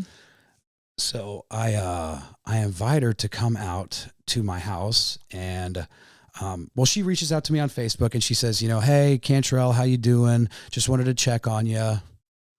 And I'm like, holy crap, like what are the chances of this? And I'm like, I'm great. You know, you should come out and hang out sometime and see my parents and, you know, see Pumpkin and basically anything I could do to see this. Right, For sure. right. For sure. Right. Not come see me. Come see everybody that you You like. Right. And she came out and, you know, we really kind of hit it off. And I kind of told her like, you know, I am into you. Like I like you and I would like to go out on a date with you sometime. So we have a date the following week. And she said yes. Yeah, she did. Did she stutter at that? Like, oh, I don't know. Yeah, maybe a little bit. Okay. Maybe a little bit. Because I don't think that she, like I said, she wasn't interested. Mm-hmm. No, she was not interested. Not even up until the point where you had asked her out. So she would just be like doing it to maybe give it a try, or Right. So I had one of her friends. she surely's told you. Like she said, like, I wasn't interested at you at all in any capacity until we actually went on the date or after the date. I think so. Yeah. Okay. I think so. I really do. I'll check. Honey, remind me to talk about this when I get home. Remind me when I get home Right. to reinform me. But be gentle. And make sure you get back to me because we're going to have to come back on this podcast and give everybody the answer to what I digress. Go ahead. So I've got it. I've got the world by the short and curly's, brother. and I've got this girl and I'm killing it at work and I'm in great shape. You know, I'm still training. I've decided I'm going to do Austin 70.3 and I'm going to go crush this Ironman, and, you know, just, I'm doing it. What are you doing for work at this point? I'm working for Ernest Spencer Metals. Okay. Right. So I started out there with Neil, the owner, with an ankle monitor on. And when I left a couple months ago, I was a senior manager. All right. Wow. I started out as a temp making $9 an hour, and the owner of the company saw something in me. Nice. And walked me through the entire company to become a senior manager. Okay. Nice. Pretty crazy. Yeah.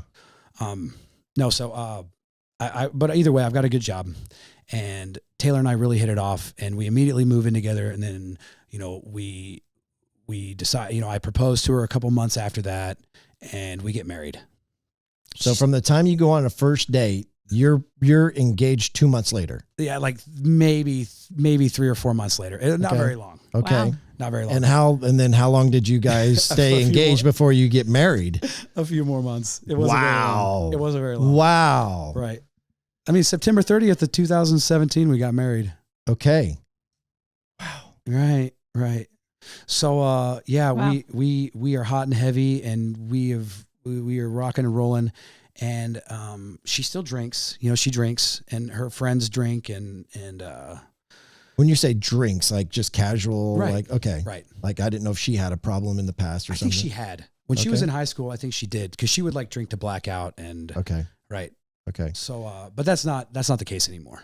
Gotcha. But she drinks with her friends, and And that doesn't bother you at all? not to start with. Mm. But this beautiful gal does not understand. Like, she's read the books and she's read the text and she's, you know, talked to the people, but she doesn't understand true addiction. Mm. Right. And I don't care how much education you have, until you've walked that path, you have no idea. None. I bet. So, you know, the problem is, and once you get out of meetings and you quit feeding into the things that keep you sober, like, you start taking steps back towards what got you there in the first place. Yeah. And, you know, I was under the impression, like, you know, after 5 years of not drinking, man, I'll take a drink. Mhm. Right. I'll have made it long enough. You know, my whole life's changed. I've got God now. Yeah. Like, I'm going to be, you know, You'll think like, you can handle it. right. I can Yeah. handle it. I can Yeah. handle a drink. Yeah. So, you know, we start drinking on occasion together when she has friends over or when we're doing stuff, and it stays really, you know, I'm really good. You know, 99 out of 100 times, man, I'm a perfect gentleman when I drink. But there's going to be that one time that I'm going to drink too much, and then my judgment is going to go to a place where I can do things that I would never do if I hadn't drank. Mm-hmm. Right. Yeah. Because I was never the classic alcoholic, man. I was the weekend warrior, and I didn't. Well, and that's what I believed. Right. Yep. Now I know, like, I'm a complete alcoholic. Okay. Like, I'm allergic to alcohol. Gotcha. Every time I drink it, something horrible happens. Okay. Or will happen eventually. Yeah. Right. So we start drinking and partying together a little bit, you know, and I end up getting back on meth. What? Right. And I started at this company. I'm doing fantastic. You know, the managers out on the floor promoted me. Like, I went from making $9 an hour as a temp to being hired on full time with a big raise. Within another couple months, I got another huge raise. You know, I'm in really good shape. When we got married, I ended up not going and doing the Ironman because it was like the same weekend as when we were going to do our thing. And I was not going to live with my wife having me like miss our honeymoon so I could go. I was going to say Ironman honeymoon. That sounds real fun. So I started training to fight. Right. One of my friends had invited me up to a gym, and he's like, "Hey man, like, this is a lot cheaper than, you know, a $2,500 bike and all this other crazy stuff. And, you know, the ticket to do it was like $600. So, you know, and I had to burn it, and $600 was a lot of money. And, it's still a lot of money. Yeah. So You're right. I went up there and I fell in love, man. Like 90 days after that, I had my first fight, and Taylor hated me fighting. Okay, I got to stop you there because now I need some clarity. Time frame again? Some point, your life is great. You guys start, you know, kind of casually drinking. Then it kind of leads to a few parties here and there, which then basically opens the door to you using meth again. Sounds How crazy. does that happen? Like, did somebody at work use meth? Like, how did meth get back introduced to you? Did you go seek it, and were you hiding it from Taylor? So we had done cocaine together. You and Taylor. Yes. Okay. We had done cocaine together because basically it got to the point where like I'm doing the fights, you know, on an amateur level and I'm training, but like I want to do more. Right. And like when I started having a few drinks again, I started going back to the bar and playing pool again. Right. And it wasn't like to the same level that I had before because my vision was not close to what it used to be. You know, I can't see the out like I used to. I can't see my shot like I used to. You know, I've had to change from lining up under my right eye to my left eye, and it's a million different things. But I'm no longer an ace. Yeah. Right. So, you know, I start getting back into that, and I bump into somebody that's got some powder, and we do coke. Right. Mm-hmm. And it's like, we do it once and then a month later we do it again. And I'm basically like, I want kids. And before we started any of this, and basically I was like, hey, if we're not going to have kids, I want to have fun. She's like, okay. Well, she had no idea that when I said I wanted to have fun, it meant that I was going to drag her through hell with my addiction, because somewhere in the back of my mind, I knew that. I knew that. I knew it. Somewhere in the back of my mind, I knew it, but I'm just a glutton for punishment. And so did you fall away from Christ then? Oh yeah. I wasn't not saved. Like I still had it, but I just didn't put any, I was trying to hide. So many good things were happening in your life that you didn't feel the need for Jesus anymore, right? Yeah, like, yeah. I mean, not intentionally. It's just, it's easy. We've all done it, or things are going good and we get out of our practice of praying every day, glorifying him every day, staying in the word. And so that's probably how you fell out, because everything was kind of lining up and going in a good direction. Right. When you quit doing the maintenance steps. Yeah. No, and I'll tell this, and I'm going to put y'all onto some game right now. You figure out what your maintenance steps are in life on a daily basis, and you complete your daily maintenance, and you will always be in good shape. But you got to figure out what those are. You cannot be aimless. You have to be direct. You got to know what you want, and you got to know how to get there, and figure out what you have to do to maintain that balance. Okay. And if you take your maintenance steps every day, discipline. Right. That eliminates all the crazy mental health stuff that I have. I've been diagnosed bipolar, manic depressant, attention deficit, all this crazy stuff. Discipline is the answer. Okay. If I discipline myself, because I look at what causes me anxiety and I look at what causes me to be depressed, and generally speaking, it's when I don't have anything to do. And idle hands for me are definitely the devil's workshop, right? Mm-hmm. So I keep myself busy, but I do my maintenance steps. Well, I quit doing my maintenance steps. Okay. Well, let's get back into the story then. Right. Sorry to stop you and to get clarification there. Right. I guess then you're doing coke together, I think is where we left off. Right. And we'd taken a trip to Texas, and that's where they didn't have any, the gal that I met at the bar didn't have any coke. So she had speed. So I got speed, and I was hammered drunk. And drinking is that perfect drug, because what it gives you is I was drunk. Mm-hmm. Well, why'd you cheat? Well, I was drunk. Well, why'd you do coke? Well, I was drunk. Well, why didn't you make it to work? I was hungover. Drinking, being drunk gives you that excuse. It's the excuse drug, right? Mm-hmm. Because that's when you're allowed to make poor decisions, because people make poor decisions when they drink. Yep. Right. Right. So I did, man. I did. I used meth there, and I actually, man, I think I told my wife it was coke too. I do. Man. But what are you're deep in thought right now. What happened there? Well, I've never really thought about it, but dude, how big of a piece of shit do you have to be to lie to your wife about drugs? Mm-hmm. Right? I just, anytime I get off, anytime I'm off the beam, Ronnie, I turn into somebody that I don't want to be, that I'm not. Yeah. So how do you resurrect yourself? So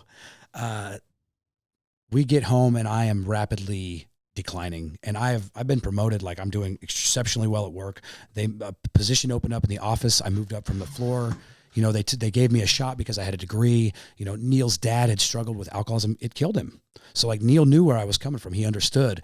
And like, he sees this hungry kid that wants to work and is smart and that picks stuff up fast and that is always willing to go the extra mile and, you know, willing to do what nobody else is willing to do. And he gives me the shots. Like, anytime something opens and I'm interested and he thinks I have the ability, go Cantrell, you got this. Okay. So I've got this great job, and, you know, me and Taylor doesn't want to have kids yet. So we start drinking and partying together a little bit. And, I used on that trip that we had, and I came back and I kept using, and I didn't tell her. So did she find out? I think she knew, man. I think she knew. I mean, because she would question me on it all the time. She's like, "You've got to be on drugs," because, you know, I'm just not me, and I'm using all the time. Well, and isn't this her job too? Like, her job is in the rehab counseling, or that was what she was doing as. Yeah, did she keep that job through your guys' courtship and marriage? No. Oh, okay, So she had left there. She had left there, and she was working for Lifehouse Child Advocacy Center. Okay. Right. And that had a lot to do with it too, because, you know, what she saw at work every day was gruesome, man. I can only imagine. I mean, you know, when all you deal with every day, like, you have these kids come in and they do their interview with the SVU, and they talk about how their uncle or their dad or somebody molested them and how it's been going on. And then something may happen, something may not happen. Right. But you're seeing the darkest possible things in life, the most heinous things in life. And that's your job every day. And I don't care who you are or how strong your soul is, that is going to have an impact. That's her career still? No, she works for the KDOC, Kansas Department of Corrections. Okay. Right. And her boss loves me. Okay. So she knew something was wrong. She would question you. Right. You would just deny. I would lie, and I'm a good liar. And that's the worst thing ever, but I'm a good liar. Well, something must have come to a head. So I thought that she was one of these demon girls, and that I had gone through she had pulled the old double bluff on me, and that I had missed this whole time, and that she was working for the devil. And this is me under meth. Right. This is what meth makes me. Okay. And, you know, we didn't have our relationship. You know, she wasn't a Christian, and she was one of those whatever. And, so you're feeling victimized. Right, dude. And I kick her out. I kick her out. Yeah. How long are you married after? We've been married for about a year. Maybe, no, it'd been longer than that. 18 months, maybe 2 years. I can't remember. Okay. But, yeah, man, I took everything that is hers in our home and I put it out in the driveway in about 2 hours. Oh no. Right. Right. Okay. And she's beside herself. Yeah. Yeah. Right. And, Because she, not to spoil, but she's not a demon girl, right? no. Okay. No, she's not. So she was just a real girl. Right. That was like just heartbroken that Right. you Well, had I mean, we kicked don't her know out. yet. Time will tell, Jillian. Time will tell. Right. But at this point, she still hasn't come to Jesus, right? Correct. And I'm still fairly convinced that she's not, but We'll find out. Wink, wink, nudge, nudge. Dun, He's a dun, Taylor. dun. He's joking. Part 2. Okay. no. So yeah. So she's kicked out. Where does she go back home to her family, or where does she go? Yeah. So I think she stayed with a friend for a couple of days, and then she got an apartment, like not too far from her parents' house, her mom's house. Okay. And so she's living there, and I am I'm running amok. So you're back in the mud. Right back in the mud. Now I'm not ever gonna like have more than what I'm gonna use on me. You know, I'm not. You know, I've got a good job, so like if I wanted to, I could carry this for as long as I could be okay at work, because I got paid with, man, I'm making more money than I know what to do with. I can remember when I started making $15 an hour. Like, I can remember thinking like, man, if I could just make $15 an hour, I'll be set. and like, I'm making double that, you know, and, I mean, for me, like for a simple person that learned how to be happy with the bare necessities, like Yeah. I'm killing it. Sure. So yeah, we. So you're not necessarily going from 0 to 120 miles per hour with this being in the mud again. No. Okay. But I did, man. I started seeing other women, and I did. I cheated on my wife. You know, we were still married at the time. Like we were separated, but we were still married, and I did, man. I cheated on my wife. And I start, like, I'm just, you know, my family can tell that I'm not myself again.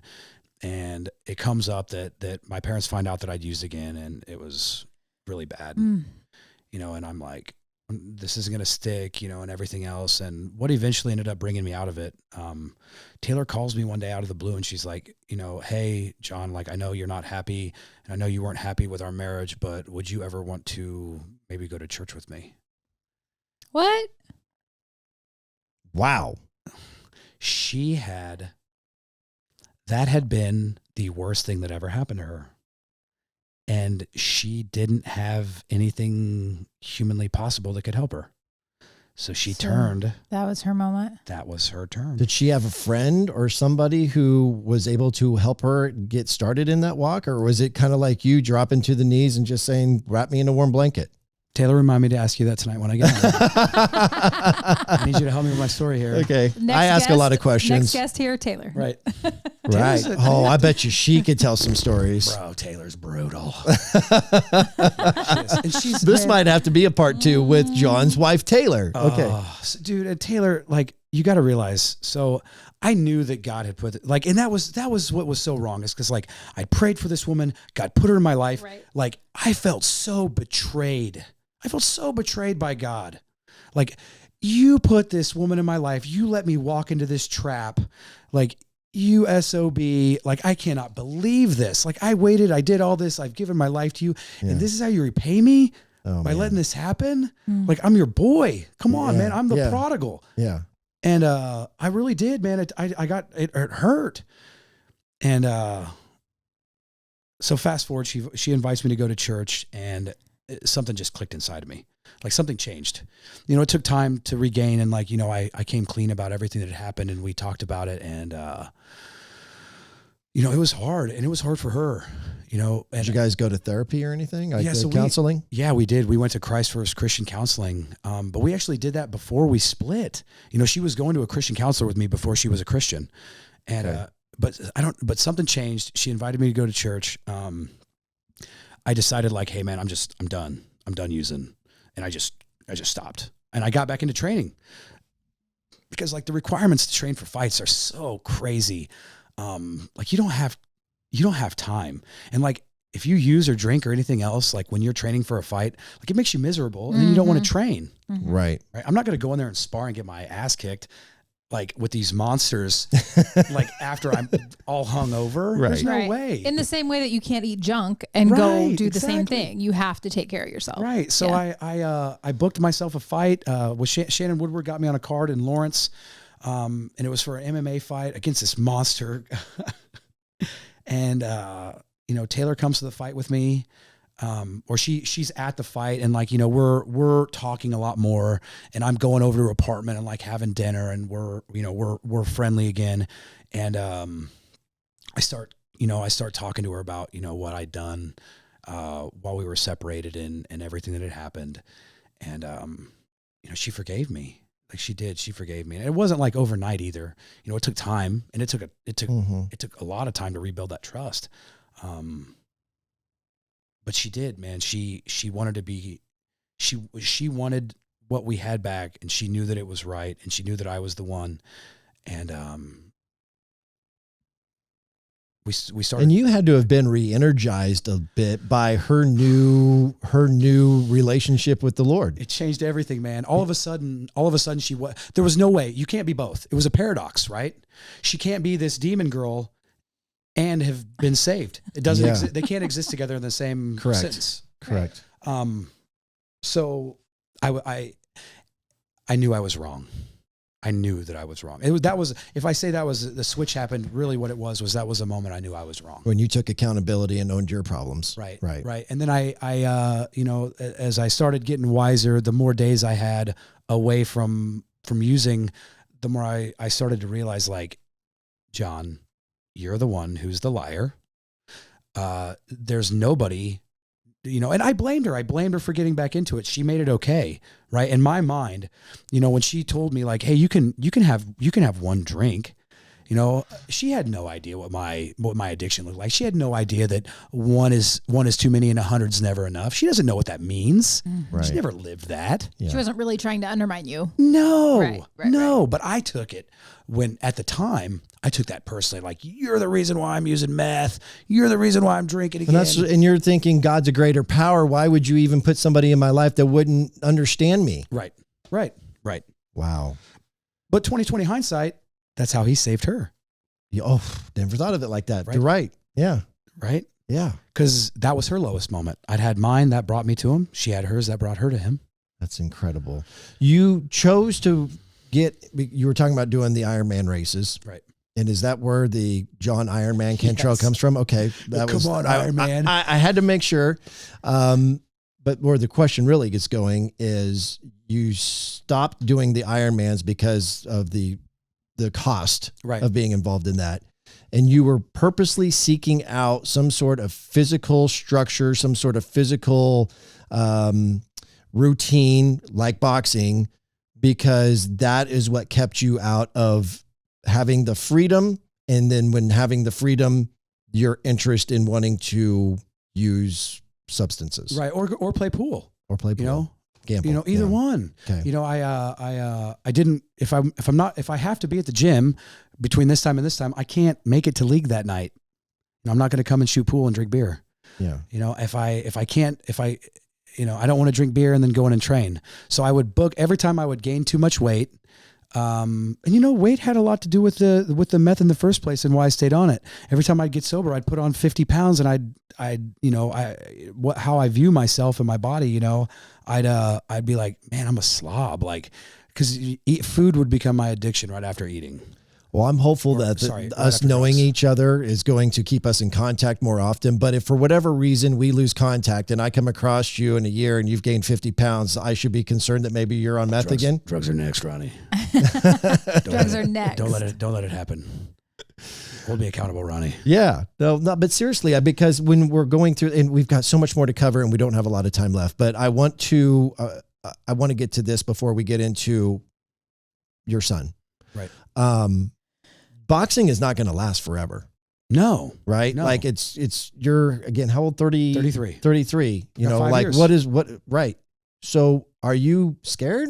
I mean, do you have something in mind, or are you just giving it up to God and then he's going to put something in your life that's going to be able to give you that, I'll call it a distraction or purpose that will keep you out of going back? I mean, because you've gone back and forth so many times. Right. Do you know the answer to that? Have you ever heard of Andy Frizzelli? No. 75 hard, first form. Mm-hmm. 75 hard. I've heard of that. Yeah. Corey and I actually talked about that after your boxing match. I stay hard, Ronnie. I stay hard. Okay. I do. I stay hard. I do 75 hard. All the time. Yeah. I've got 9 days left, bro. 9 days. And I'm going to have some ice cream. Just keep it to ice cream, all right? And a pop. Just one pop. One soda pop. But seriously. Yeah, no, I'm sure my coach will find new and improved ways to torture me, and I'm probably going to get back into the ultra marathon stuff, dude. Okay, good. I'll cut. You understand why I'm asking, right? Because I'm concerned for you after hearing all the times you've gone back and forth, and the thing that kept you leveled was some sort of physical foundation structure. Right. Yeah. Right. No, I have to have that. That will always be part of my life. So I'll probably get back into ultra marathons, man. Okay. But you also got to realize, like, so I just signed the letters of articles of incorporation yesterday for my 501c3 nonprofit Topeka Youth Boxing Association. Oh, that is cool. Congratulations. That's awesome. And what's so it's a 501c3. So give us what that really means.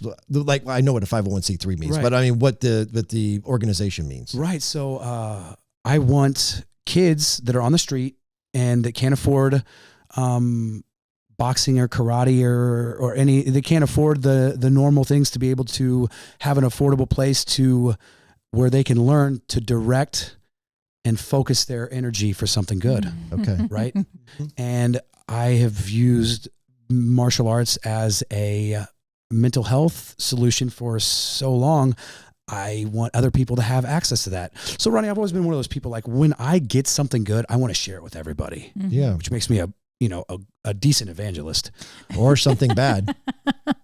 Or something bad. But that's true. That's Yeah. absolutely true. That's what made you good at selling drugs. Right. That is. Anyway, sorry. I didn't mean to put a negative spin on this. But it You're is. just good. You're good that Today, you're a Ronnie- sharing guy. Ronnie's playing the role of the wet blanket today. So you have the warm blanket, he's the wet blanket. Deal. Let me just piss in your Cheerios wherever I can. Buddy, if I'm on fire, you can use whatever you want to put me out. No. Okay. All right. So, but anyway, you're wanting to share this wealth and this knowledge and this, this experience that you had, use this platform to inspire and encourage others. I want kids that are looking down roads that I've walked Yeah. to see the exit sign that I'm hopefully building for them. Well, that is great. Congratulations on doing that. And do you have a website for that? Not No. yet. No. Do you know what it'll be?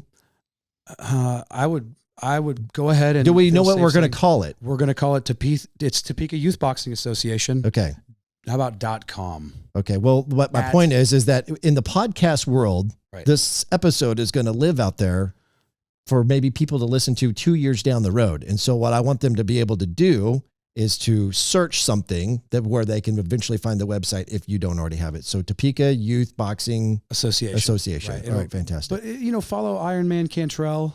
There you go. Follow Iron Man Cantrell and John Cantrell on Instagram. John the Iron Man Cantrell on Facebook, and You'll have stuff up there. I'll as have it stuff become, up. You'll have it updated. I'm Okay. I'm an open book as much as I can. Let's move forward then. You and your wife are able to reconcile and then eventually you're blessed with a son. So we get baptized together. Oh, okay. Yeah, let's get to that. That's important. Yeah, man, we do. We start. So it's. You had not been baptized yet. I got baptized in prison, but I wanted to do it again with my wife. Okay, sharing that with her. Right, I wanted to have that experience with her. That's cool. Okay.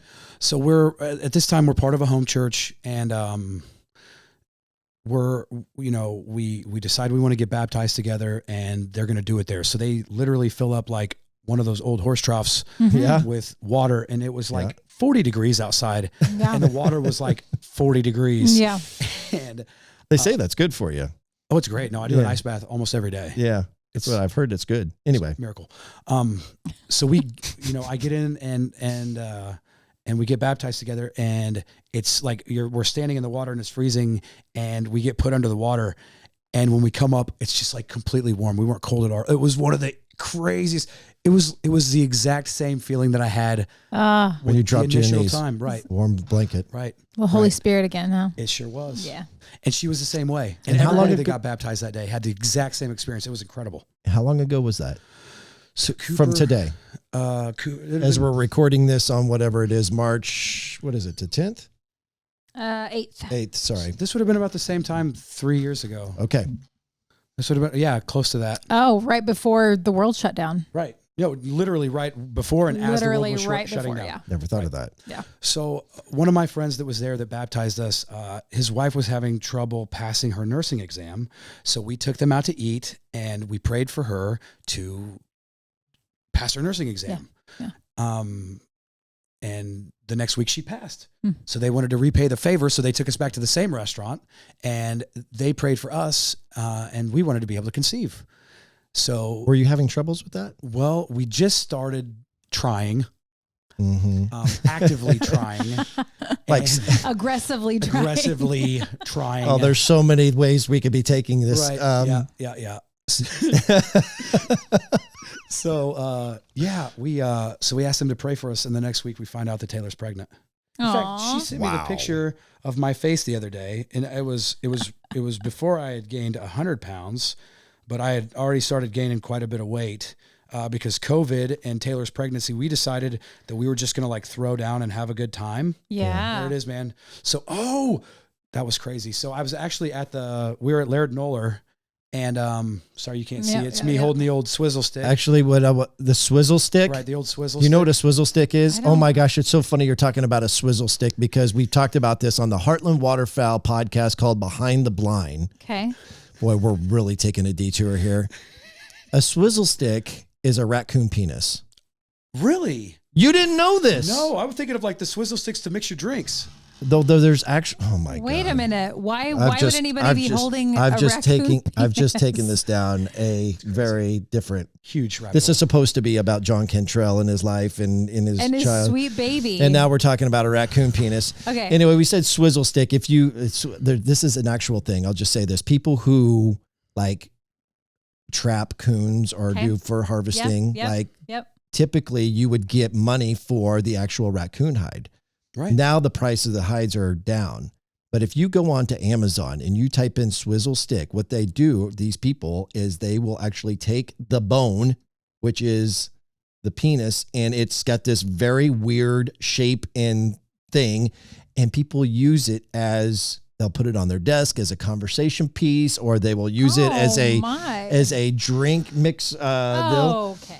And they call it the swizzle stick. Anyway, so when you said swizzle stick, I was actually thinking you were talking about the literal raccoon penis, but you're just talking about a plastic straw. Weird. Jillian, that's terrifying. Welcome to the Papa Ron podcast, ladies and gentlemen, So where you could just never know what we might be talking about. Anyway, let's move on from that. Get back to Yes, so it's you're COVID time, world shut down, quarantine. Let me see the picture. Send me living that it up. picture so we can put it in the video portion of this. Not you don't have to do it now, but text I it to got me you. so I'll put it up there. I got you. Yeah. So I'm at the dealership and I'm in there doing something on my car, or I'm getting something done, and it's like a brand new car with like 10,000 miles on it, and like I am not happy, and like they knew, like, and I'm a pretty big dude, like, and I'm in there and I'm not happy with anybody, and like when it comes to sales, like there's only two outcomes, like we're either gonna tie or I'm gonna win, right? Yeah. Like. Yeah. Like that's how it works. You're gonna get what you want. Right. Yeah. When it comes to sales and business, like we're either going to tie or I'm going to win. Okay. Jared Thoman special right there, end quote. So we're sitting there and Taylor is like waiting for the right time, and I'm having this horrible day, and I've had this horrible day at work, and I'm pissed off about my car. And she's like waiting for this right time to tell me that she's pregnant. And so she's just like, well, I guess I can't think of a better time than now. And I had this whole thing planned and you ruined it because you're being such a such a jackwagon. And so she hands it to me, and like, I'm not even paying attention. I take it and I'm like, you know, just fuming on the inside, and I don't even notice it at first. And then like, I look back and I'm just like, whoa! Like, Let me see the picture. Oh man, it was nuts. Did you lose it already? No, I got it. Let me see that. Oh, dude, look how big I was. That's me at like 270. Oh man, yeah, you are kind of fat. Yeah. Dude, No, I was. I'm just kidding. No, dude, that is awesome. That's cool. We'll send that to me. We'll So make that sure was it's when? That was March still? Well, here, let's just, dude, let's do it has the, It has the stamp, right? it doesn't have the stamp. She's Oh, it texted doesn't. it to me. 'Cause she Oh. yeah. But yeah, it's almost spring. We'll Yeah. just guess it's around Yeah. spring. So she's pregnant, and we're going to have this awesome baby, and he's going to be the coolest. And he's going to Are we still in 2020? Yeah. Yeah, right? 2020. Okay, all right. So right after the world shuts down. Right. So before I'm going to ask a question because I know this is a side tour, but how did you respond with all of the, because you're probably not going to a gym, you're not going into these public gyms, everything's shut down. Well, I know you swell, but were you able to stay disciplined and away from drugs? Yes. Okay, yes, good. I was. Good. Yeah. Um, Well, and all of a sudden I've got this new reason, man. Yeah. When you're like, Yeah. before you have kids, and this is the truth, at least this is how I feel, man. Like nothing in my life mattered before I had kids. Mm-hmm. Nothing. It does. Nothing really mattered. Changes a lot for Right. sure. And it finally makes you, or at least for me, it made me show me how much of a selfish prick I can really be. Man, big time. You Big know, time. and sometimes still. Yeah. Anyway, so you find out you're pregnant and you're excited, and the baby's born when? Okay, so we have this perfect pregnancy. Everything's great. Like I made it through Prisoner of Azkaban while she was pregnant. Like I'm reading to this kid every night, and I'm singing it the songs that my grandma sang to me when I was a baby, and I'm reading it the Bible. Like me and this child, like we're gonna be big thug and homies, like from the jump. All right, Yeah. we're gonna be besties from the jump, and so fast forward through the pregnancy, like we both are huge because we decided like the world shut down and like we can literally order anything we want Yeah. and have it delivered to our house. Yeah. So we're just gonna have a good time. And she's feeding for two, so she's got to have, And we're both working from home. Right. So we're just chilling every day. Yeah, we had a good time, man. I don't know how many supersonic double cheeseburgers that one ate, but it was significant. Okay. So the Wednesday before we're going in, she has her last appointment, and our doctor tells her, like, this is like, everything's fine. This is a perfect pregnancy. You know, they couldn't do it. I wanted to do it on Friday because, you know, it's not like I'm impatient or anything, but I was ready for this dude to be out. Yeah. And the doctor couldn't do it on Friday, so they pushed it to the following Monday. So the plan was we were going to go in Sunday night, get everything kind of set up, Monday morning deliver, and scheduled induction. So this is a December baby? Yeah. Okay. Right. No, he's November. November. Yeah. Okay. November. Well, you found out in March, so I was Right. Well, so if he was born November 15th, subtract from there. Yep. So Yeah. Okay. Yeah. February, March, But something still, like she had that. to be pregnant for a little while for it to show up on a For sure. We're still I'm just trying to figure out the timeline. Yeah. So, excuse me, you're going to have to probably go back and do some creative math to figure out how everything fell out. But I'm horseshoes and hand grenades. So yeah, we had a perfect pregnancy, and we go in and we go to Fuzzy's Tacos, which was our haunt from the old neighborhood before we moved out onto the west side of town, out by Western Hills Golf Course. And you know, we're just kind of D'ing around, having a good time, and we decide we're going to go in early. We show up to the hospital, and they had a bed upstairs ready to get us checked in, which was super fortunate. We go upstairs, they hook her up to all the monitors, and immediately there's a problem. And like, you know, I'm joking around. I brought my laptop so that I could knock out quotes. Like, that's where my mind was. Like, and I don't say this, you know, I had started making my career my God and making money my God. Like, through this time period, like, I'm really excelling in my career, and I'm out of sports and out of athletics, and I'm doing really good. And, you know, I'm excelling in the business world. So, you know, and when when Taylor got pregnant, like, it put a different grasp on life. Like, all of a sudden I wanted to be this massive provider, right? I wanted to give my son, you know, the life that I had. And like, that was going to take some work. Right. Mm-hmm. So, and really what I did was I took the power back from God. Right. You made it an idol. I made it. And it was me. I was going to be the one to do it. I was going to be the one to provide this wife, not God who provides us with everything. Right. You know, every good thing comes from God, but it was going to be me. Right. So there's immediately problems in the NICU. They rush her down. They do a emergency C-section. Our son's dead. He's dead. Like, he's blue, not breathing. Like brown from lack of oxygen. Oh. Not breathing, no heartbeat. Wow. Stillborn. Oh my. So this happened that, like, everything was good up until that day? Correct. Whoa. Well, sometime between Wednesday and Sunday, the placenta had gone bad and he'd lost oxygen.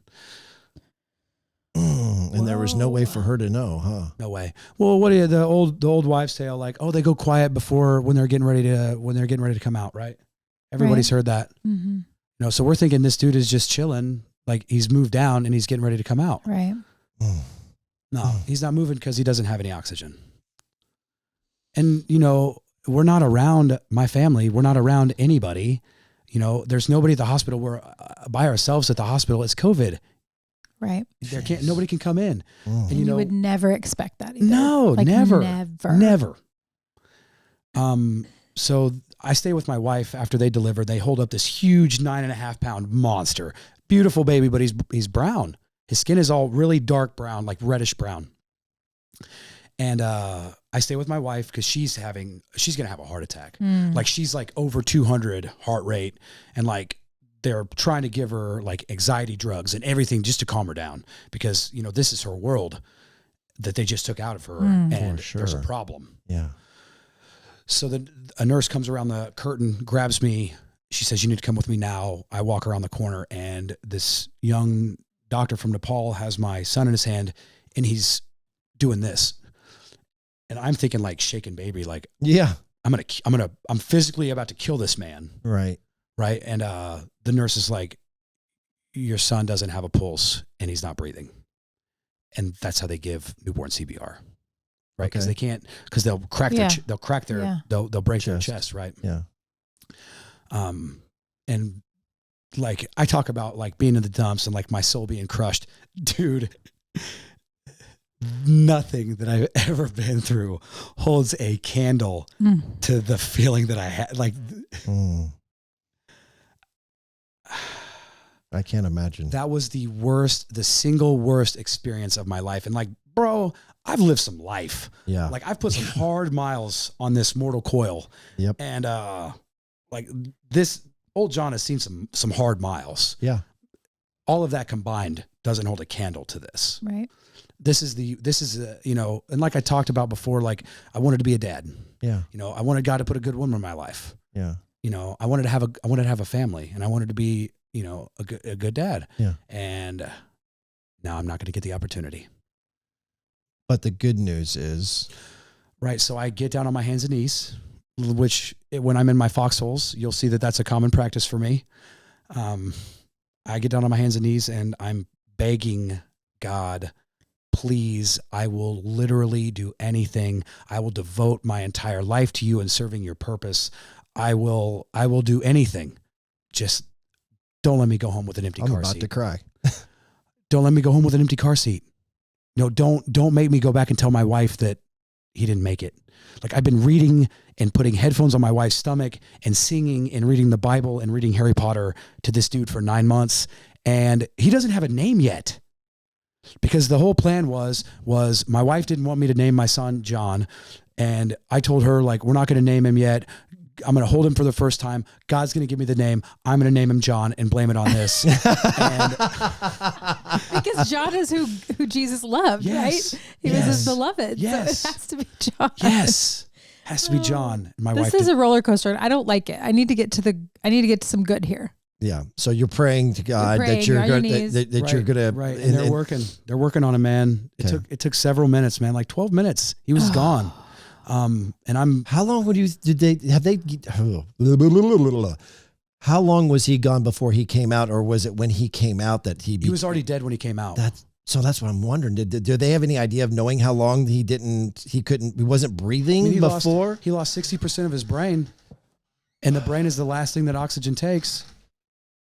So the fact that they revived him, they brought him back to life is a miracle. Yeah, bro. The pain. So you know what lactic acid is? Like when you overlift and you get really knots in your. His whole body was so full of lactic acid it almost killed him. So imagine the excruciating pain that he was going through in the womb without oxygen. Imagine drowning for 3 days. Oh my gosh! Oh my gosh! Right. What? Right. The hell?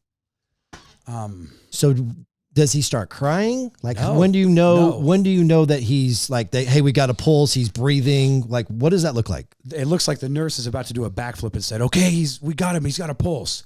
And then he's onto a table and they're rushing him out into the NICU. Yeah. They're rushing him into the NICU, and I have got to figure out something to tell my wife because she doesn't know what's going on, and she's about to have So none of this is still happening in the actual birthing room. No, we're in the birthing room, but my wife is she- behind a huge curtain getting pumped full of drugs. Drugs. to I try was to gonna calm say, her and down. she was drugged up from the C-section too, Oh, so yeah. that Yeah. makes you. But even during a C-section, you're not feeling anything physically, but you're hearing and you're cognizant of what's going on in the room. Right. And they're probably hearing all the speech and what's going on. And She didn't there know. was chaos in there. She Right. had no idea. She did not know what was going on. In all of that chaos, she didn't know what was going on. No. Wow. No.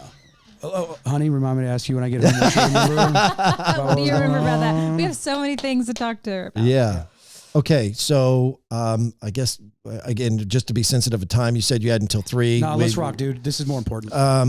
If I'm not a Yeah, no, impeding- I mean, I've got a little bit of time before I have to go pick up my daughter, but I definitely, and so I don't want to rush this. Listen, I mean, to fast forward, basically God worked another miracle. Oh yeah, no. Like I literally watched my son be raised from the dead like Lazarus. Like like a physical, literal, biblical miracle happened in front of my eyes when he brought my son back to life. The reality of this though is that he's got some. Massive issues. No, Yeah. they tell us he's never going to Is he walk. down? Is he a Down syndrome child? No. Okay. No. So they basically tell us like the major areas of the brain that were infected, that were affected from the trauma Okay, so I'm just going to stay in it and run through it. Yeah, go for it. So they rush him into the NICU, and I tell my wife, like, you know, hey, I'm going with him. They're gonna, because they got to go patch her up, man, tuck her organs back in and all the stuff that they have to do. Yep. So I say I'm going with him, and she's like, okay. So I go with him, and they're in there and they're working on him, and he keeps going in and out, and they're trying to get lines in, and he's so small and he's so dehydrated, and you know, he's the lack of oxygen and everything else, and the hit that he took, you know, everything's messed up. Everything, his heart, his kidneys, his liver, everything, his lungs.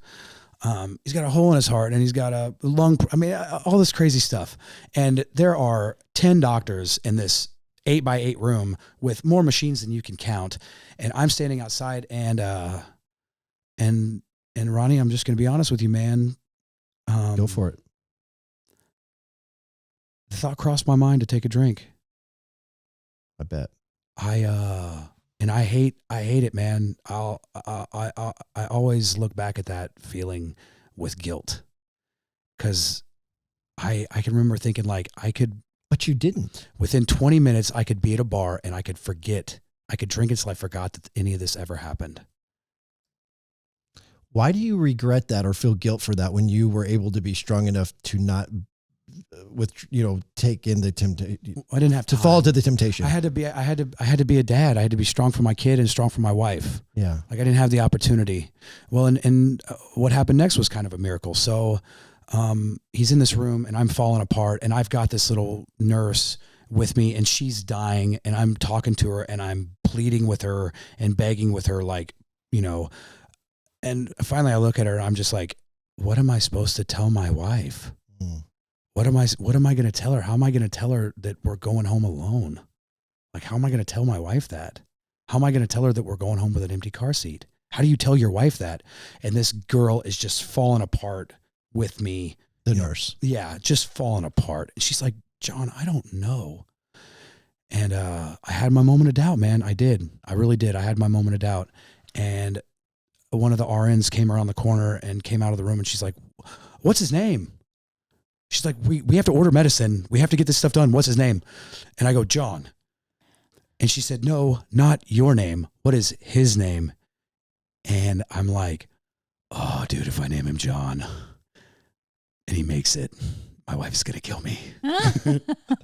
My wife's going to kill me. And it's Cooper, which I think had been on our top 20 list or something like that. I don't know. But that was what I got. That's,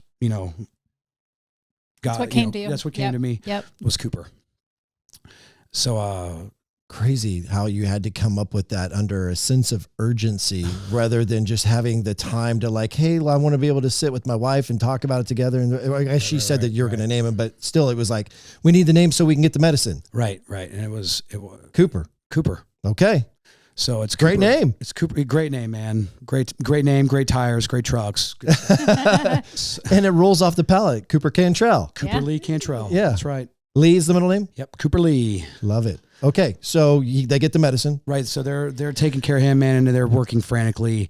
And I'm dying, and this nurse is dying, and she takes me over to the parents' place in the NICU, and she's like, if you want to pray and be alone for a few minutes, like, you can do it here, and there's like water, and there's a bathroom here, and there's stuff to eat. Like, I'm gonna drink or eat anything, like I'm dying. Sure.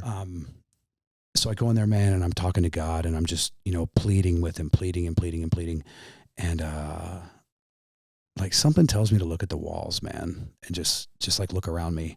And I start looking around, and I see all these little like 3x4 Post-it notes, not Post-it notes, but like little cardboard, like little notes, little 4x6, like index cards. Yeah, index. That's exactly right, like index cards. And I walk over and I start looking at them, and they're notes from parents to their kids that are in the NICU. And you start reading them, and you'd look at one of them, and it would say like, oh, you're in such, you're really struggling, but you're fighting, and we're all praying for you, and your mom and your dad love you so much, and we're going to be here for everything, and then you look a little bit further down the wall, and it's 2 weeks later, and it's, we're so proud of how good you're doing and everything else. And then you look a little bit further down the wall, and it's, today's your last day in the NICU. We're taking you home. Wow. So that gave you hope. Dude, in that moment, I decided that I didn't care how long that dude was going to be here or what his life was going to look like while he was here. but I was going to be the best damn dad that anybody could ever have. That's so powerful, man. And I made the decision that we were going to take him home too. Like, we're going to take you home. We're going to take him home. So I went up and I told my wife exactly what I should have, which was nothing. I told her that he was struggling and he was fighting and that they were working on him. Did you tell her that you named him Cooper? Yes. And she was good. She was like, she was great with that. Okay, you cleared that. Yeah. All right, good. She's like, oh, thank God it wasn't John. Oh my gosh.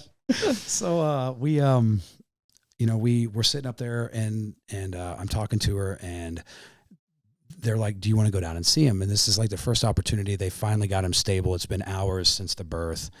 And we're like, yeah, let's go down. So we go down, and when we get down there, they tell us that he has just stopped having a 45-minute long seizure. And they say that they have to do something fast because it will destroy his brain and what's left. So they decide on hypothermia treatment. Okay. So what we have, Cooper is a head cooling baby, right?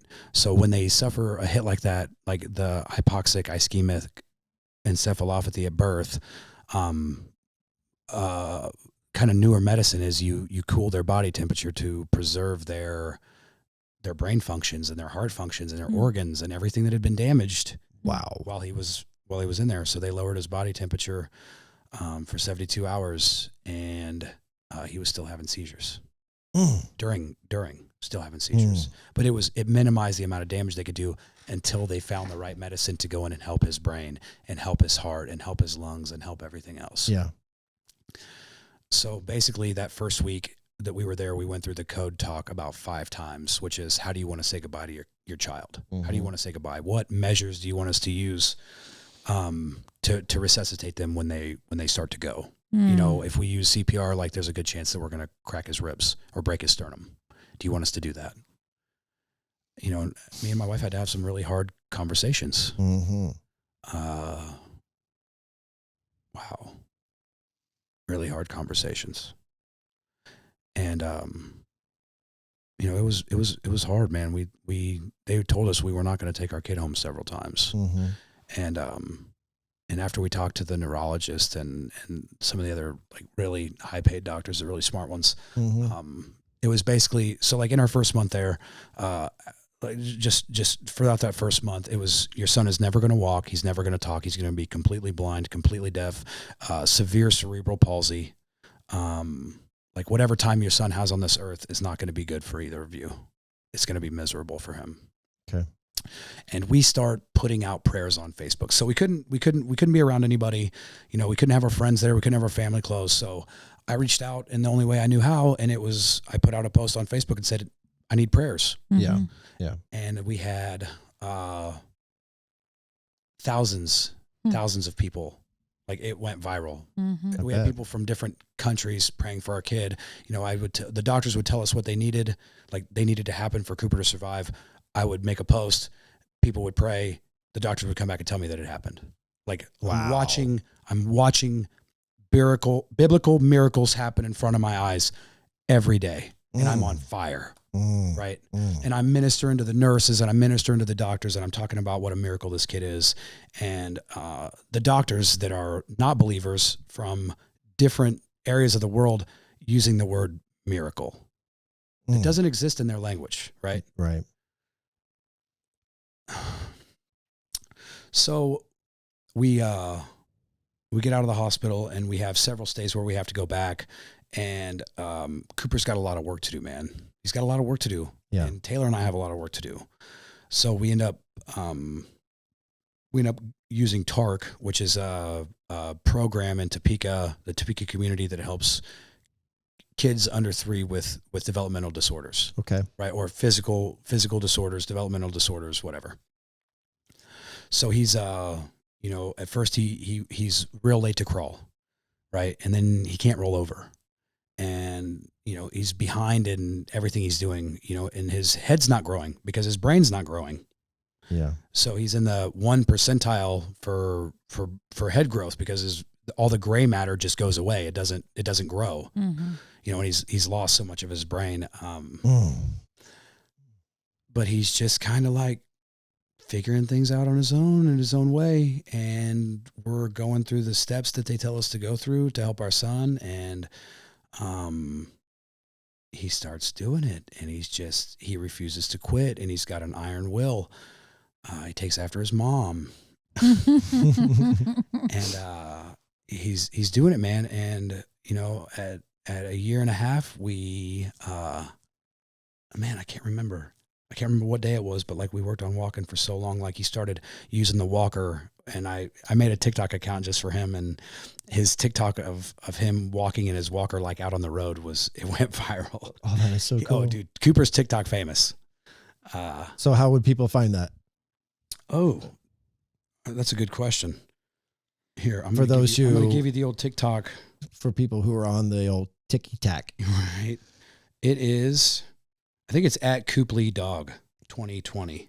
At Coop Lee Dog, D-O-G, or D-A? DAWG. Yeah, at Coop, COOP, Lee, LEE, Dog, DAWG 20. So not dog, but dog. Dog. The Coop Dog. Okay. So go follow that. There's where you can see that video. Yeah. So where are we at today with Cooper? Man, so we're working on talking in sign language right now. Okay. He's a little butthole that refuses to wear his hearing aids and his glasses. Okay. So we are like we're doing some developmental delay stuff, but we're going through the parent tutoring pathways, which is for autistic children. He wasn't diagnosed autistic, which I don't think he is, man. He's way too personal. Okay. Like, dude, this is the happiest kid in the world. Mm-hmm. Is this him? That's him. That was early. Yeah, this is That was February in 24th. Yeah, so that's February 24th. So you're still at the hospital, probably. Yeah, we're at the hospital there. Yeah. Okay. Oh. Yeah, and now, Oh, look at the smile. I know. dude, he's been the smilingest, happiest kid you've ever met in your entire life. Well, I saw him after your fight, and with the time that we have left, you know, obviously we're gonna. I want to, you know, wrap up obviously the Cooper talk, and I want to ask about, you know, your guys's desire to have another child, because obviously there's a lot of work that's going into be there for Cooper, Right. and then you bring another child in. It's a lot more work. Have you guys talked about that, or is that something We're back and forth on it all the time. Yeah, I think we are going to have another one though. Okay. I mean, it really depended on how much the level of care Cooper was going to need, Mhm. but like, dude, he's kind of killing the game. He's a little gangster. Like, Yeah. he really is, man. So that's where I was going to cool. go with this next. I obviously Corey, who I spoke to about in the beginning of this episode about, you know, us being mutual friends and him bringing you here and connecting us. And so he invites me to the boxing match. And after you win against the Missouri then heavyweight champion, Yep.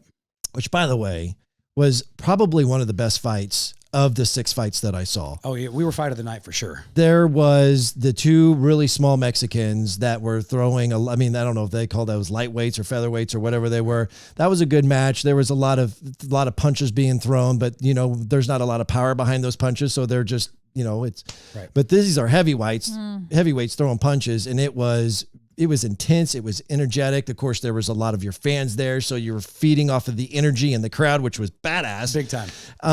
And then you win by a split decision, right? Wasn't it Unanimous. Or unanimous? That's right. It was the other one that was split decision. This was a unanimous decision, and you're obviously blowing kisses to your mom. You're blowing kisses to your wife, and then you're like waving. And at the time, Corey had told me about your son, but I'm thinking based on what I'm hearing about Cooper, he's probably not there. And he pointed out your wife, but I'm not seeing your wife with your son. She's engaged in the fight, right? So I'm not seeing a kid. Right. I'm certainly not seeing a kid who appears to have some physical disorder or whatever.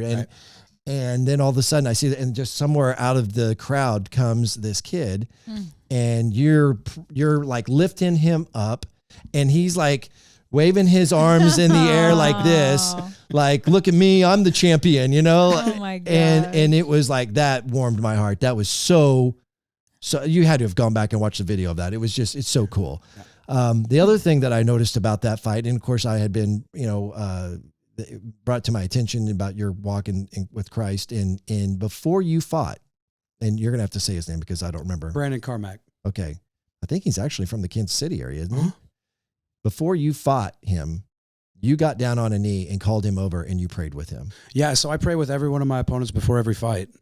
Yeah, that Every was time. really, really, really cool. Are they all receptive, or have you ever had someone that? Everybody's been pretty receptive so far. Yeah. Like I'm different. I'm not the crap talking, I'm better than this is about God doing something through me. Sure. Yeah. And if you've got the balls to get in that ring, like I respect you. Yeah. Like I don't care what you do, man. Like you signed up for some. Yeah, because you're not just getting into the ring in a fight. You're putting yourself through hell to prepare for that fight. Right. And you're getting people know how I train and Yeah. people know how I am. And if you're willing to get in the ring with me, that's saying something. Yeah. So you've got my respect because Damon Reed has turned me into a physical monster. What does that prayer sound like when you pull them in, regardless of how well you know them or what their relationship with God is? Right. So me and you, Ronnie, we're getting ready to step into the ring and we're fighting each other for the title. Bring it. Dear Heavenly Father, please watch over Ronnie and I. Help us to put on a good show for the fans. Help us to shine light and all glory onto you. Father, most importantly, we ask that you protect us, you watch over us, you help us to have a good fight, but you make sure that we both go home safe and sound to our families. Thank you so much for all that you do. In Jesus Christ's perfect name we pray. Amen. Amen. That is awesome. Right. So it doesn't matter. Winning and losing doesn't matter. Yeah. It's not about that. Yeah. It's about fierce competition, in what I believe is one of the last true, honest gentleman sports. There's nothing more pure than the heavyweight championship in boxing. It's just you leave it in the ring. Mm-hmm. It's everything you have. It's all the training and work and everything leading up to it. The mental discipline, the physical discipline, spiritual discipline, everything. It all goes in. I spend the last 48 hours before my fights in really heavy prayer with my spiritual mentors around me. Jeff Gray, Randy Leseski. These are the guys that I go to, and like what you'll see me, man. I'm always a big smiling, gooey mess before my fights. I'm all love and everything else because I noticed that. It's not about winning, Ronnie. Yeah. It's not. Now, don't get me wrong. Like when I lose my goose egg, like it's if, I don't know what God's got in planned. At any moment in time, he could say, hey, boxing is done. Yeah. And that would be the end of the story. He could walk me to a heavyweight world championship, man. I mean, that's, if God's got me doing it, man, I'm going to be doing it all the way. And right now I think I can contend. I do. The other thing I was going to add that I saw after that fight that was really cool, after you were able to lift your son up and have that moment with him and your wife, was you were a little pissed off because you wanted a microphone. You wanted to be able to give a speech. Right. And you weren't able to do that. And you were actually kind of pleading like, well, I want a microphone. Right.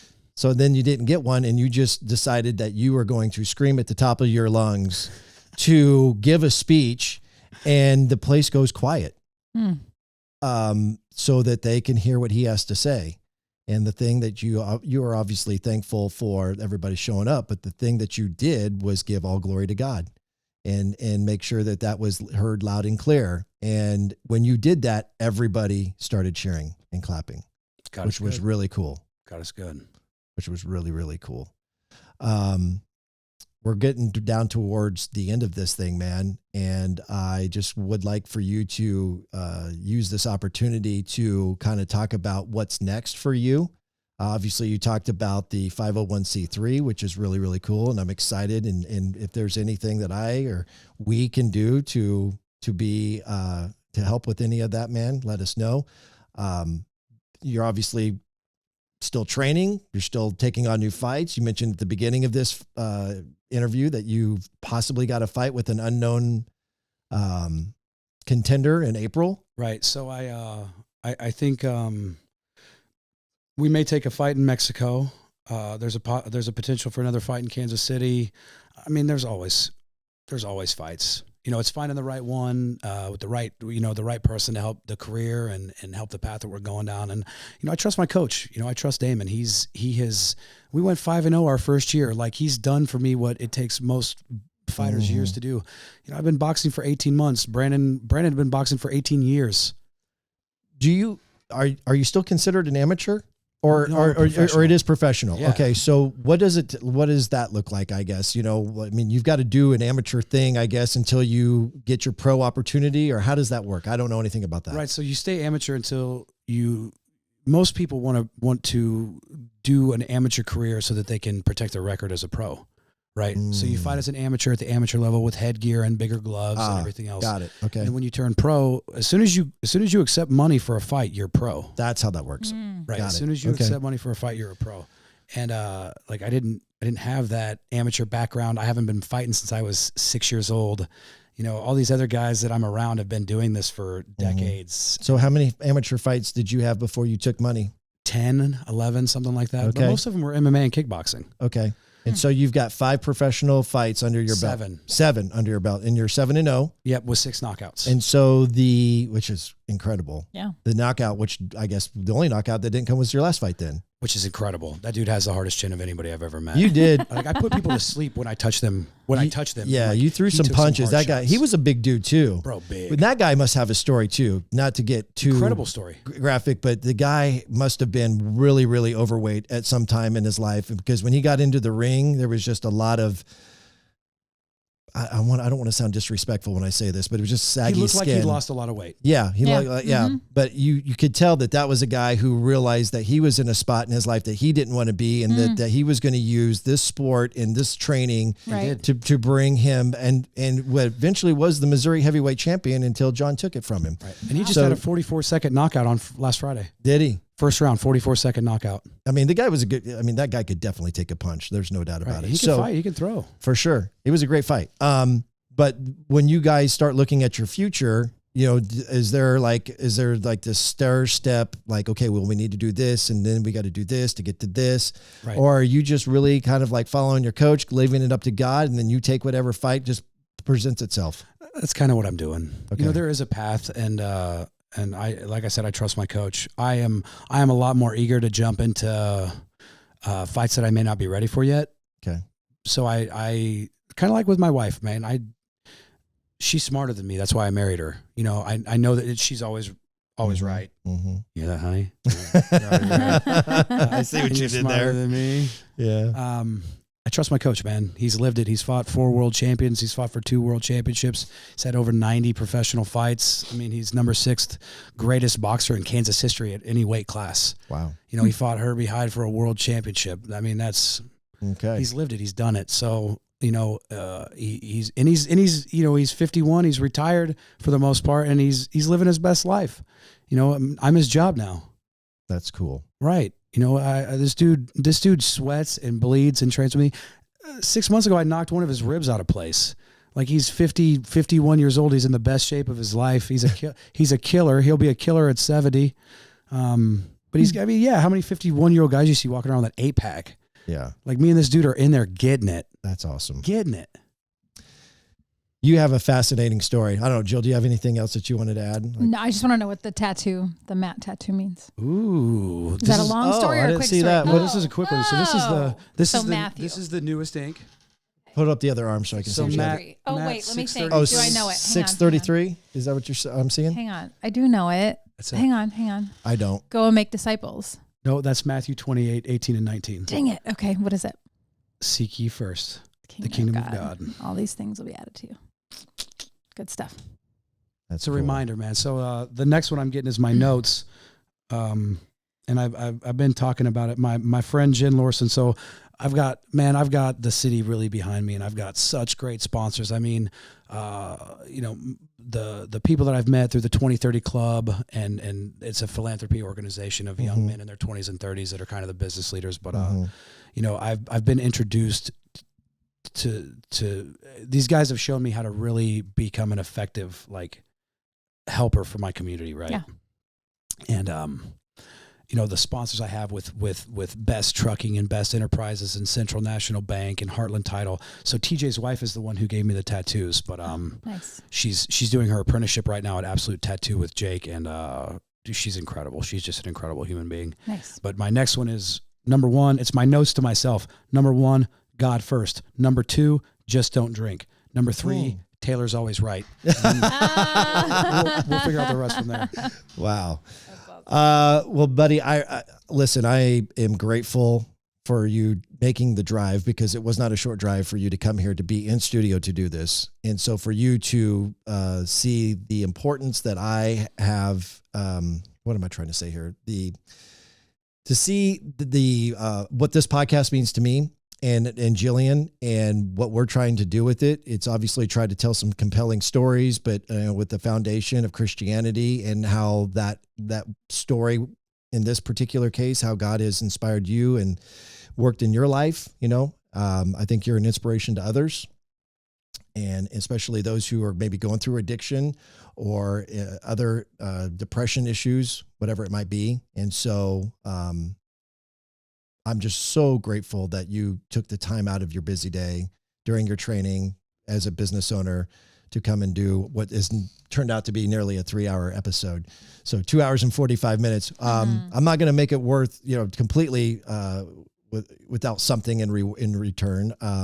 Brown Piercy Cattle Company, we're going to get you a gift box that's going to have 4 premium thick cut steaks, 4 of their famous steak burgers, 2 family size roasts, and 4 pounds of 93% lean ground beef. Let's go. Can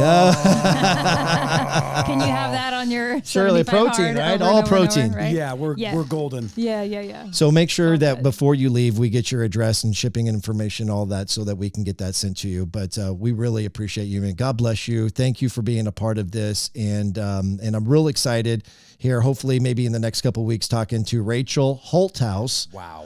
Who is a great friend of yours, and who I met in the Expo Center, or at Stormont Vale Event Center at the night of your fight. And we're excited to have her on to tell her story as well. So The Hope Dealer. Amen. The Hope Dealer. That's right. That's exactly.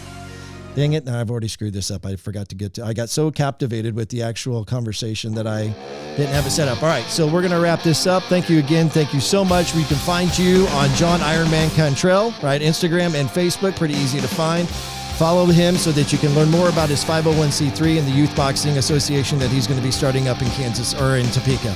For Jillian Grigg, John Cantrell, I'm Ronnie Phillips. That's episode 31 of the Papa Ron Podcast. You've been listening to the Papa Ron Podcast.